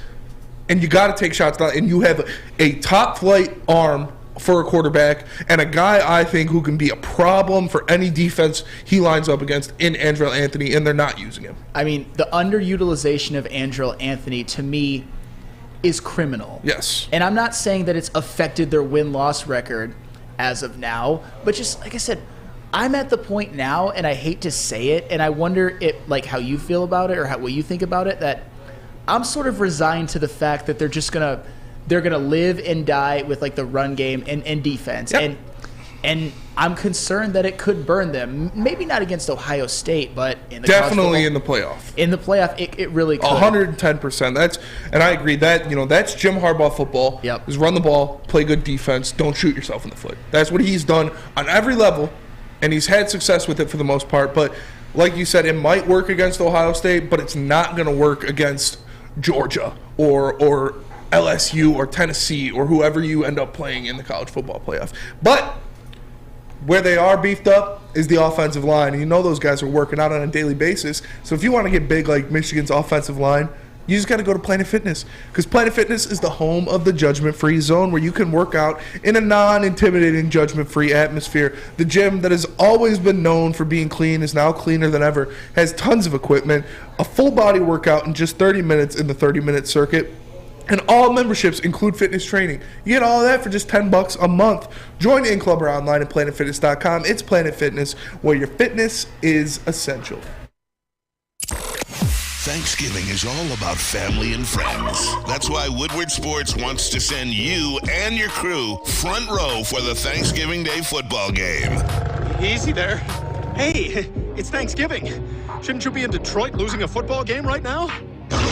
That's right, you and 3 people that you're thankful for sitting in row number 1. So close you can hear the action, smell the excitement, and taste the glory of Detroit football. All you have to do to enter is retweet or share our post on Twitter and IG and tag 3 of your friends or family. If all 3 of those people are following Woodward Sports too, and we pick your name, you and your crew will all get the best seats inside Ford Field. So hop on Twitter and Instagram and tag your crew. And we'll see you Thanksgiving Day at Ford Field. Brought to you by Lady Jane's and Custom Health Centers. At work and at home, we're there with smarter security solutions. Featuring complete automation with customized alerts and more. For over 90 years, we've been the company that's been counted on to protect what matters most, all with personalized service and care. Right now, for a limited time, receive a free video device plus free installation with a new home system. Guardian Alarm. We protect Michigan. When you need apparel, there's only one place to go. Big Frog in Novi. With no setup fees, no artwork fees, no minimum, and a 24-hour turnaround, you can have your whole team outfitted in no time. Embroidery, direct-to-garment, vinyl, and screen printing, Big Frog has it all in all the styles you want. So whether it's a sports team, fundraiser, school event, or corporate needs, Big Frog is your one-stop destination. Visit bigfrog.com/Novi or call 844-4-BIG-FROG. We are the network for Detroit by Detroiters. Welcome to the Woodward Sports Network. At Alta, uptime matters. Alta Equipment has everything you need to get the job. It's wintertime, so I know you might have a bog project coming up. Alta Rent has you covered. Call them today at 844-GO-TO-ALTA. That's 844-GO-TO-ALTA. What's going on, everybody, and welcome back to the Woodward Heavyweights. We appreciate you for joining us live on WoodwardSports.com. I am Spencer Raxter, the resident heavyweight. He is Flannel Sam, filling in for Easy, who's taking Wilbur out on the town after his great performance yesterday. You know, he's just showing him a good time. And we have... The only guy who likes him, by the way, at the whole network. network. The only guy who likes him for some reason. Oh, that's weird. But we have Chris Platty on the ones and twos and in the TD booth doing what he does best and running double duty. And we are going to get into some Pistons talk. We're going to talk about John Collins is potentially made available by the Atlanta Hawks. Do you want him? I personally would rather have Grant Williams than John Collins. But that is being cast aside because per Shams, breaking news, the Pistons... He said, I'm told several teams, including the Lakers and the Pistons, are monitoring the Miles Bridges situation. Miles Bridges, as you know, he pleaded no contest to a felony domestic violence charge on November 3rd.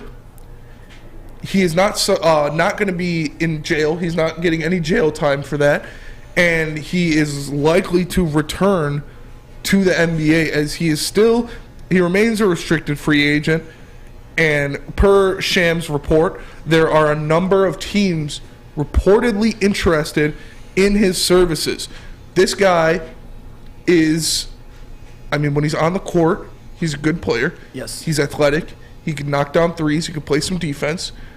Is it worth taking the baggage of what Miles Bridges has been involved in this year and bringing him into Detroit? Is that something you think the Pistons should be putting their hat in the ring for? Oh God, this is I'm very conflicted about this because I love Miles Bridges. Before this all came out, his criminal activity, I was all on board. I wanted Miles Bridges. He was the one guy that I wanted to target, to kind of bring to the Detroit Pistons.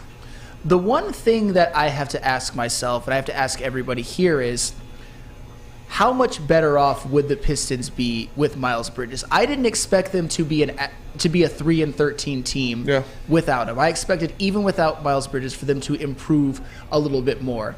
With Miles Bridges, the things that he pleaded no contest to, they're very bad. Very bad. They're the type of stuff that you have to worry about PR. Yes. You have to even kind of ask yourself like the moral question. I don't usually like to do that. I like to just see what they are as basketball players, but is it worth bringing Miles Bridges, a sort of, what would they say, a tainted Miles Bridges into the Detroit Pistons?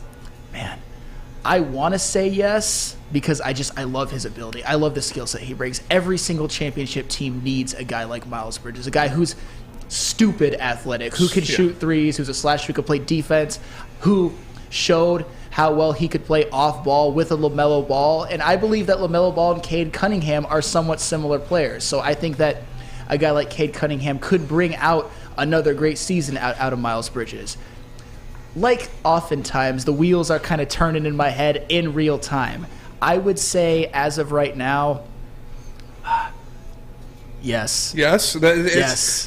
I'm not mad at you for it. If you are just tuning in, we are breaking down the Shams report, who is the GOAT of breaking news on the NBA, on Twitter, all over the place. He is reporting that the Pistons are linked, as are multiple teams, to Miles Bridges, monitoring his situation and potentially throwing their hat in the ring to get the restricted free agent. Chris, you're a big basketball guy. You love the NBA. You're a fan of Shams and his activities. Big fan of Shams. Big fan of Shams. Goals. What do you think about this? Is this something that the Pistons should be keeping an eye out for? Should they be poking feelers out to see what's going on in the Miles Bridges situation?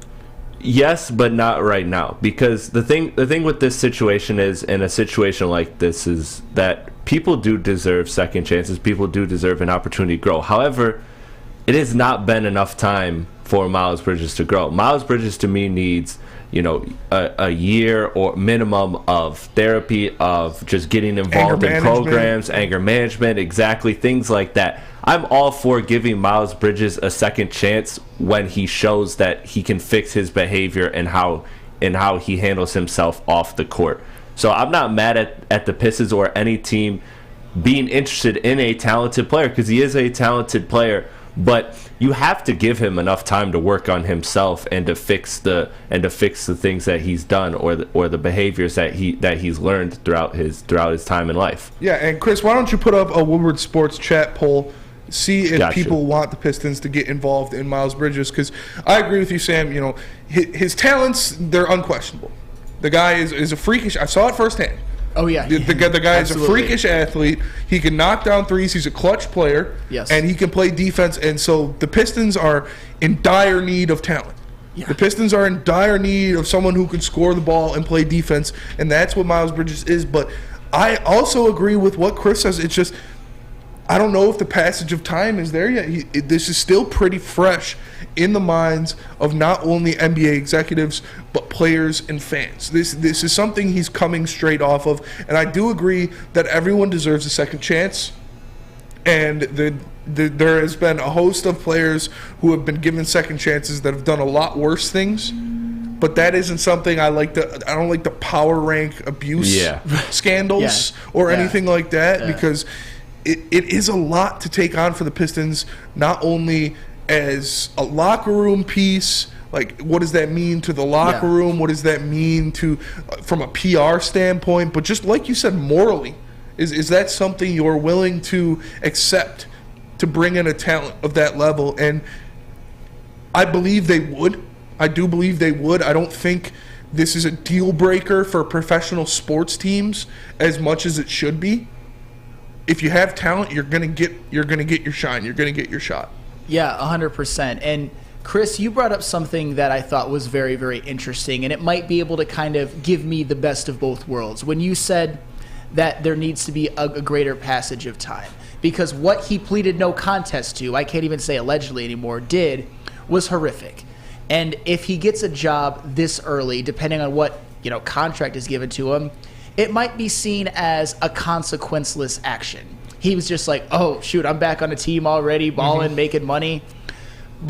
And of course I don't want that. I think who knows? He missed out. He was going to get $100 million. Generational wealth. Yeah, and that's, I bet my cousin, him coming out of college, I was like, Miles Bridges is going to make $100 million in a contract in his career. But about to win that one. I was about to win that one. No, and that is something. You're right. He did cost himself lots of money, but he'd be, if he were able to play basketball this year, I still kind of think there's a part of him, if there wasn't enough passage of time, that might just kind of feel like, I could do it again. I mean, that's tough, because it's a slippery slope. I don't want to imagine that with a guy like Miles Bridges, because, like I said, as a basketball player, I wanted him so bad. And when I said at the beginning that I don't know how much he could help, he would absolutely help. I think they might have a few more wins if he were on the team. The question was more like, what would it really do? Would the Pistons just be less bad? Yeah, and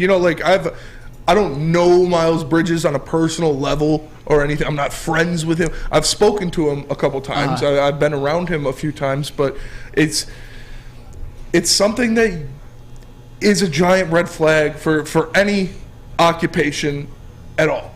Yeah. Unfortunately, sports is such a talent-driven, job. It's such a talent-driven league that it is trumped sometimes by the talent and ability of players. And if an NBA team sees they can get a talent like Miles Bridges on a discount, they're going to do it.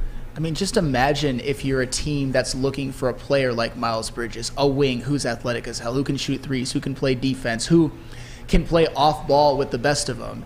If Miles Bridges is your third or your fourth best player, that's a championship level team. Every championship level team would love a guy like Miles Bridges on their team. And it's just so unfortunate. I wonder if he knew that. Mm-hmm. If he knew that when he was making the decision that ultimately cost him millions. And that's it's sad, but at the same time, You can't make mistakes like that. You cannot make mistakes like that. It's a terrible thing. You cannot treat someone like that, and we'll see what it costs him, because I do believe he's going to be on an NBA team in the future. I don't know if it'll be the Pistons, but he's going to play in the NBA He's again. so talented, and in professional sports and in lots of fields, if you can do the job, if you're ultra talented, teams will be willing to overlook some things. And like Chris said earlier, second chances. I mean, this is the land of second chances. Yeah. He just can't ever do it again, obviously. Definitely. And we're gonna go to break, but right before we go to break, I want to let you guys know that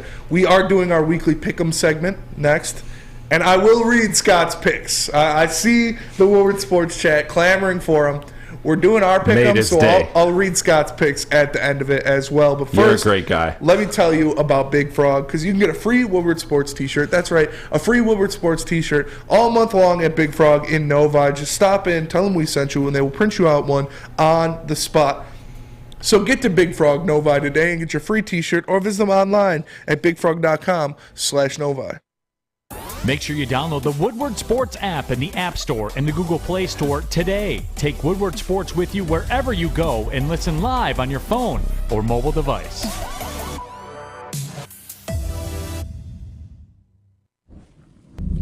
For a limited time only, all new burgers and loaded fries at Big Boy. It's not a Slim Jim, it's the Big Jim. The chili cheese is such a tease. Guess what else is new? The bacon blue. How about upgrading those fries? Chili cheese fries, baked potato fries, nacho fries. What will it be? Satisfy those taste buds at Big Boy. My name is Lee. I've lost 35 pounds on the Custom Health Center program. So the three biggest benefits that I've gotten from this program has been I'm not snoring anymore. I have a lot of energy. It's great. And oh, by the way, look at this. No, I'm just kidding. No, I'm just kidding. Call us at 844-789-THIN or visit CustomHealthCenters.com for a free consultation and get started for as little as $5 a day. Woodward Avenue, the first paved road in America. Woodward Sports, the first sports network born in Detroit and made for Detroit. Call me Mr. Flintstone.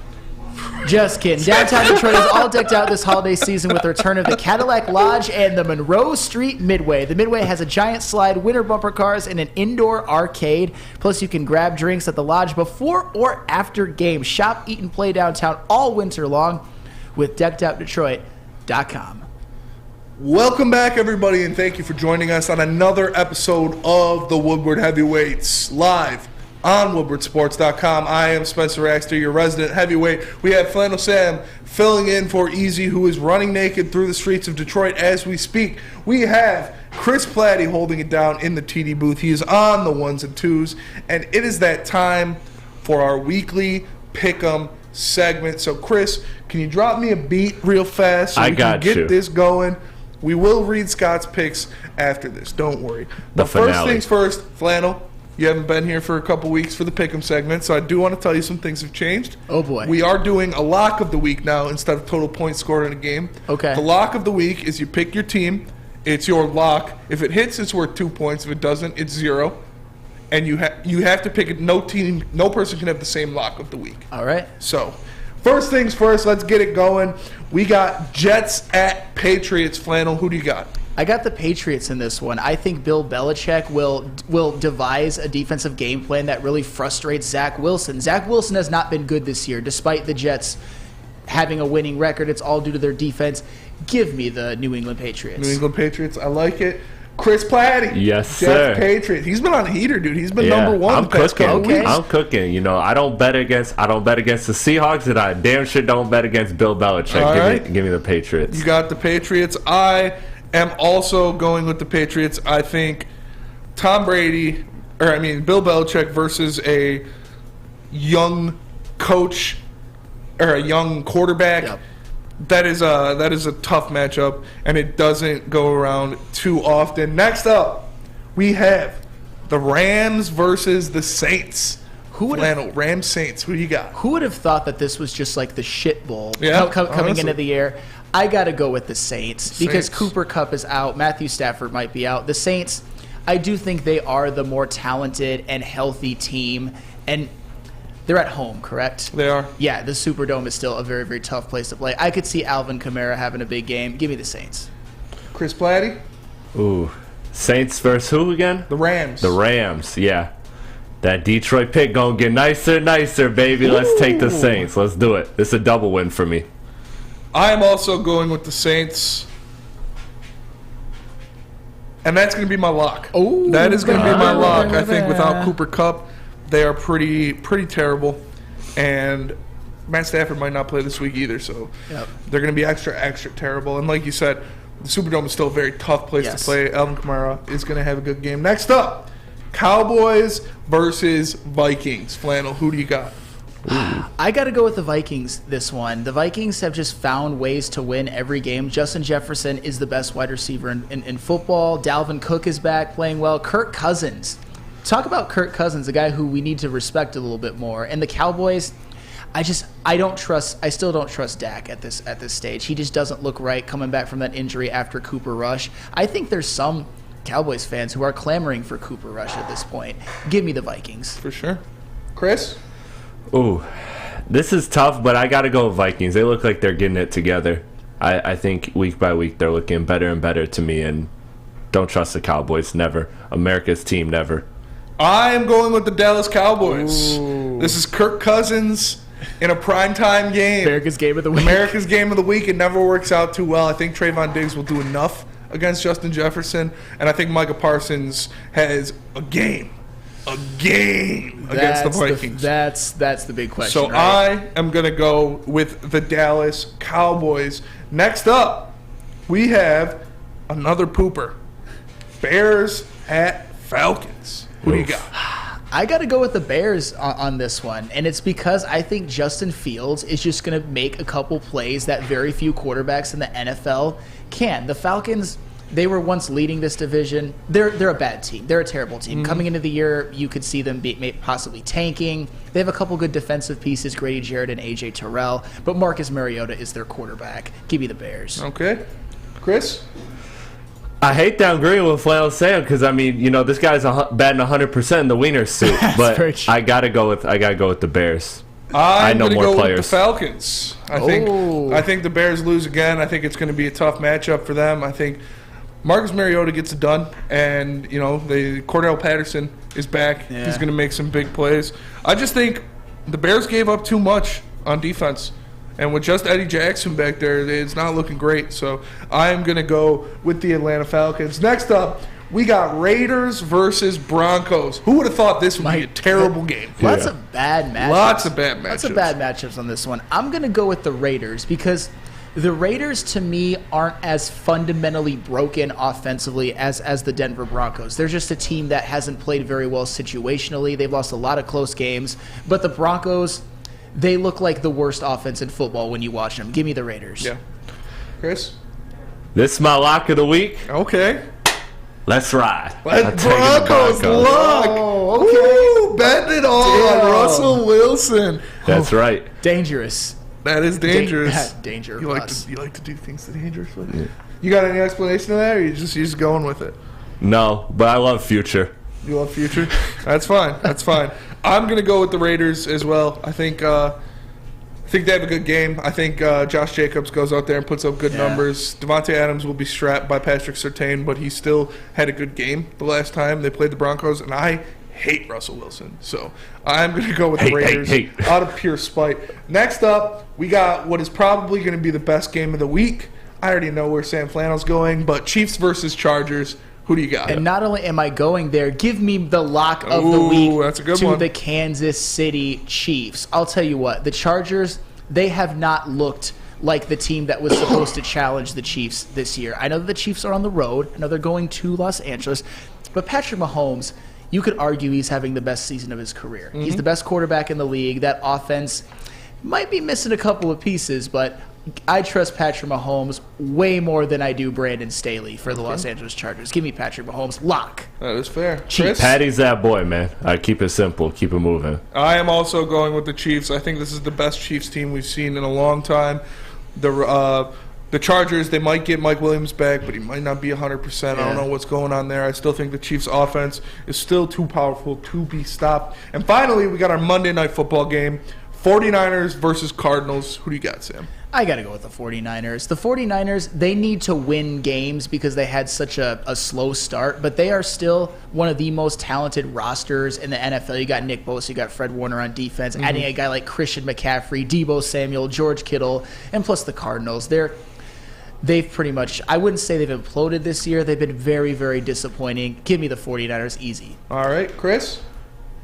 Call of Duty's still out, isn't it? It is. All right, then I'm taking the 49ers. Don't even blink. I'm also going with the 49ers. I think that game will be wrapped up early. Fred Warner is... He's got a stream to do. Fred Warner is one of, if not my favorite player in the NFL. The dude's a monster. He's the best linebacker in the NFL for sure. And, yeah, I just think the 49ers run away with it. And the moment you've all been waiting for, here are Scott's picks. Scott's picks this week, Scott Klingler of the Woodward Sports Chat. He's got Atlanta beating Chicago. I like that one. He's got Carolina taking down Baltimore. Jesus That Christ. is ballsy. You should put some money on that one if you truly believe it, because you'll win a handsome sum for that. He's got the New York Giants beating the Detroit Lions. He's got Buffalo beating the Browns. Washington beating... I don't know who they play. I think the Texans. So yeah, that would probably be my lock. He's got Indy beating... Indy played somebody good this week too. I have to check that one. The Indianapolis Colts this week play the... I got to get all that Shams article. The Indianapolis Colts play the Eagles. He's got the Colts beating the Eagles. Jeff Saturday going 2-0. 2 road wins. Road wins against one of the best teams in the NFL. That is ballsy. He's got the Jets. He's got the Raiders, the Vikings, the Bengals, and the Chargers. And he said his lock of the week is Buffalo. All right. So, Scott, you got a couple ballsy picks in there, but I don't dislike them for the most part. The Colts are home, by the way. That was a typo. But still, against the Eagles? Colts at home, that's against the Eagles. I don't know about that one. And I definitely don't know about Carolina beating Lamar Jackson and the Ravens. But, Scott, if you put too much money on that and you end up losing it, we got the place for you, and that is SMA, or the Sports Marketing Agency. The Sports Marketing Agency helps spread awareness about mental health and substance abuse. Their new podcast, This is the S Word, helps fight the stigma about seeking help. And guys, trust me, I used to work in this field. I know stigma is a big reason why people who need the help aren't coming forward for it, because they feel like they're being judged because of it. So if you or someone you know is struggling, head to thesportsma.com to get the help you deserve. Thanksgiving is all about family and friends. That's why Woodward Sports wants to send you and your crew front row for the Thanksgiving Day football game. Easy there. Hey, it's Thanksgiving. Shouldn't you be in Detroit losing a football game right now? That's right, you and 3 people that you're thankful for sitting in row number 1. So close you can hear the action, smell the excitement, and taste the glory of Detroit football. All you have to do to enter is retweet or share our post on Twitter and IG, and tag 3 of your friends or family. If all 3 of those people are following Woodward Sports too, and we pick your name, you and your crew will all get the best seats inside Ford Field. So hop on Twitter and Instagram and tag your crew. And we'll see you Thanksgiving Day at Ford Field. Brought to you by Lady Jane's and Custom Health Centers. Introducing the Planet Fitness Guide to getting that post-workout glow. Step 1. What's your why? More epic energy? Better sleep? Blow off steam? Step 2. Join Planet Fitness for just $10 a month and get moving in our clean and spacious clubs. Step 3. Bask in that post-workout glow. Join Planet Fitness today for just $10 a month. Join today at any of the 50-plus Detroit area locations.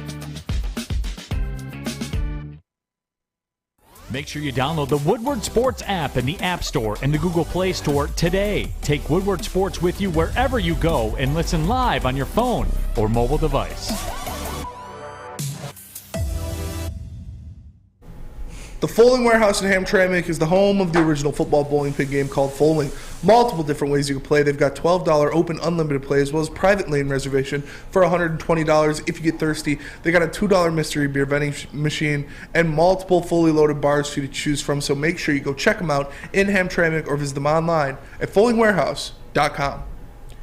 What's going on, everybody, and welcome back to another episode of the Woodward Heavyweights. We appreciate you joining us live only on woodwardsports.com. I am Spencer Raxter, the resident heavyweight of the show. We have Sam Flannel filling in once again for Easy, who is freezing in the Detroit River as we speak. We have Chris Platty in the TD booth, running the ones and twos, doing double duty, holding it down. And before we get out of here on a Friday, I got to talk about Spartans basketball. I got to do it. It's in my blood. Fair enough. And they had a huge win against Kentucky that we salivated over. But, man, Tom Izzo, the man scheduled murderer's row for the beginning of the season. Normally, you think you get a couple nice warm-ups, maybe, a little bit here and there. You play some nobodies, then you go into Big Ten play. Tom Izzo, most years, will play a good team, maybe two good teams at the beginning. This year, this guy is playing only heavyweights. You look at what he's doing. They played, two warm-up matches against kind of nobodies. Yeah. And then he's got Gonzaga, Kentucky, Villanova tonight, Alabama, who is a great basketball team, Notre Dame, and then the Big Ten schedule starts. This is insane. This is something that crazy people doing.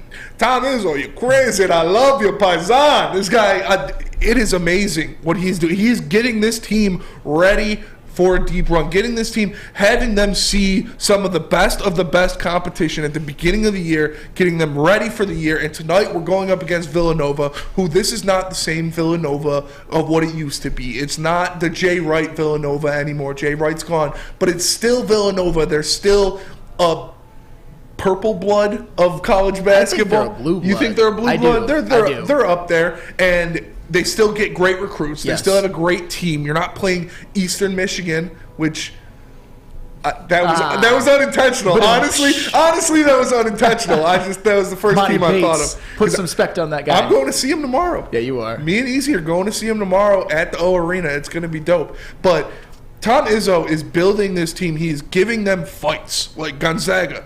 Consistently, they might be overrated because they play nobodies, but they have good teams, good prospects. Oh, yeah. They lost by 1 point outside. Like, if that was inside, they would have won that game, 100%. You look at Kentucky. They beat Kentucky, who has the reigning National Player of the Year on their team. Yeah. And then they're going to then they're playing Villanova tonight, going to Alabama, who has made consistently deep runs in the tournament the past few years. Notre Dame, who is always a tournament contender, and then you start Big Ten play. So I love it personally. I mean, think about this. I think this Michigan State roster is among one of the weakest of Tom Izzo's coaching tenure. I mean, Joey Hauser is currently leading them in scoring. You got guys like Malik Hall, who are expected to be big contributors. I don't think that it's one of their more talented rosters. So I think they could struggle a bit in Big Ten play. Maybe are like 10-9, 11-8, something like that, 12-7. But one of the reasons why you schedule these blue bloods to open a season, if there's any chance that Michigan State is on the bubble, do you think the committee is going to look at that Kentucky win and be like, that was huge? And the one-loss win to number 2 Gonzaga, or 1 point loss, yeah. Yeah, no. It's huge. So, yeah, Tom Izzo, it seems like he's just kind of made a habit out of doing this. And full disclosure, as a Michigan fan, I despise Tom Izzo. I know. But it's great. It's more of a It's awesome. It's somewhat of a respect thing because he has won a national And championship. he's a good guy. I don't know that, but I'll take your word for it. I'll take your word for it. He doesn't know it personally. But yeah, Thomas is a great guy. I've met him a couple times. And they've made, 6 Final Fours? Yes. And getting to a Final Four in college basketball, that is a major accomplishment. It also shows that there are a few missed opportunities for more natties, but I'm not gonna split too much. When we beat that Zion Williamson Duke team in 2019 to go to the Final Four, I was like, that was incredible. They just beat the best team. Did they in the lose to tournament. Texas Tech Texas that year? Tech, Oh yeah, that was a missed opportunity. Yeah. Losing to Butler that one year It was was Texas A&M. Yeah. And that was my last year at State too, so that was tough. I burned a couch that night when we beat Duke. That was a great night. Cedar Village? Yeah. Yeah. That was one of the things I miss most about college. The Izzo campouts. The Izzo campout is one of the best experiences you can have at MSU. It's so awesome. You stay out there all night. All the players are there. Obviously, the coaching staff's there. Everybody has this whole party at the end. They're talking. They crowd surf. They do, and you get Izzone tickets. And the Izzone is one of the best atmospheres in sport. One of the best atmospheres I've ever been. It beats Michigan State's football student section. It beats Michigan's football student section. I've been there too. It was the trouble with the snap game, but I was still there. And the Izzone is unlike any other experience I've ever been. I mean, I think Munn Arena, Michigan's hockey team. It's Munn, or is that Michigan State? I don't. Whatever Michigan's hockey team, their arena, that's a great experience as well. I've been there a couple times. I mean, I would contend that Michigan football, the big house student section, is better, but I've never been to the Izzone. The Izzone is something else. And with what you're describing, I would be down, and I know that it sounds crazy coming from a Wolverine, to do like a heavyweight Izzone kind of like camp out experience. Oh, that would be so. Let's do it. I would do that. You got to be a student to get Izzone tickets, but but still, I mean the Woodward heavyweights, the Woodward heavyweights. that would be sweet. Chris Platty and Spencer Raxter as alums, me as like Izzone veterans. Me as somebody who Flannel Sam as a professor looks like he could get us in. That's true. Hey. That's a good point. I don't know if I could, in good conscience, fake being a professor at Michigan State. I'll tell everybody. You don't understand. I'll tell everybody. But that'll do it for us today. We appreciate you all tapping in live on WoodwardSports.com. We are the Woodward Heavyweights. I'm Spencer Raxter. He is Flannel Sam. Chris Platty holding it down, doing double duty today. 2 jobs. We all by appreciate myself. you all tapping in. Make sure you tune in on Monday, live after hopefully a Lions victory. 5 to 7, Monday through Friday. Woodward Heavyweights, only on WoodwardSports.com. Peace. Going for 3.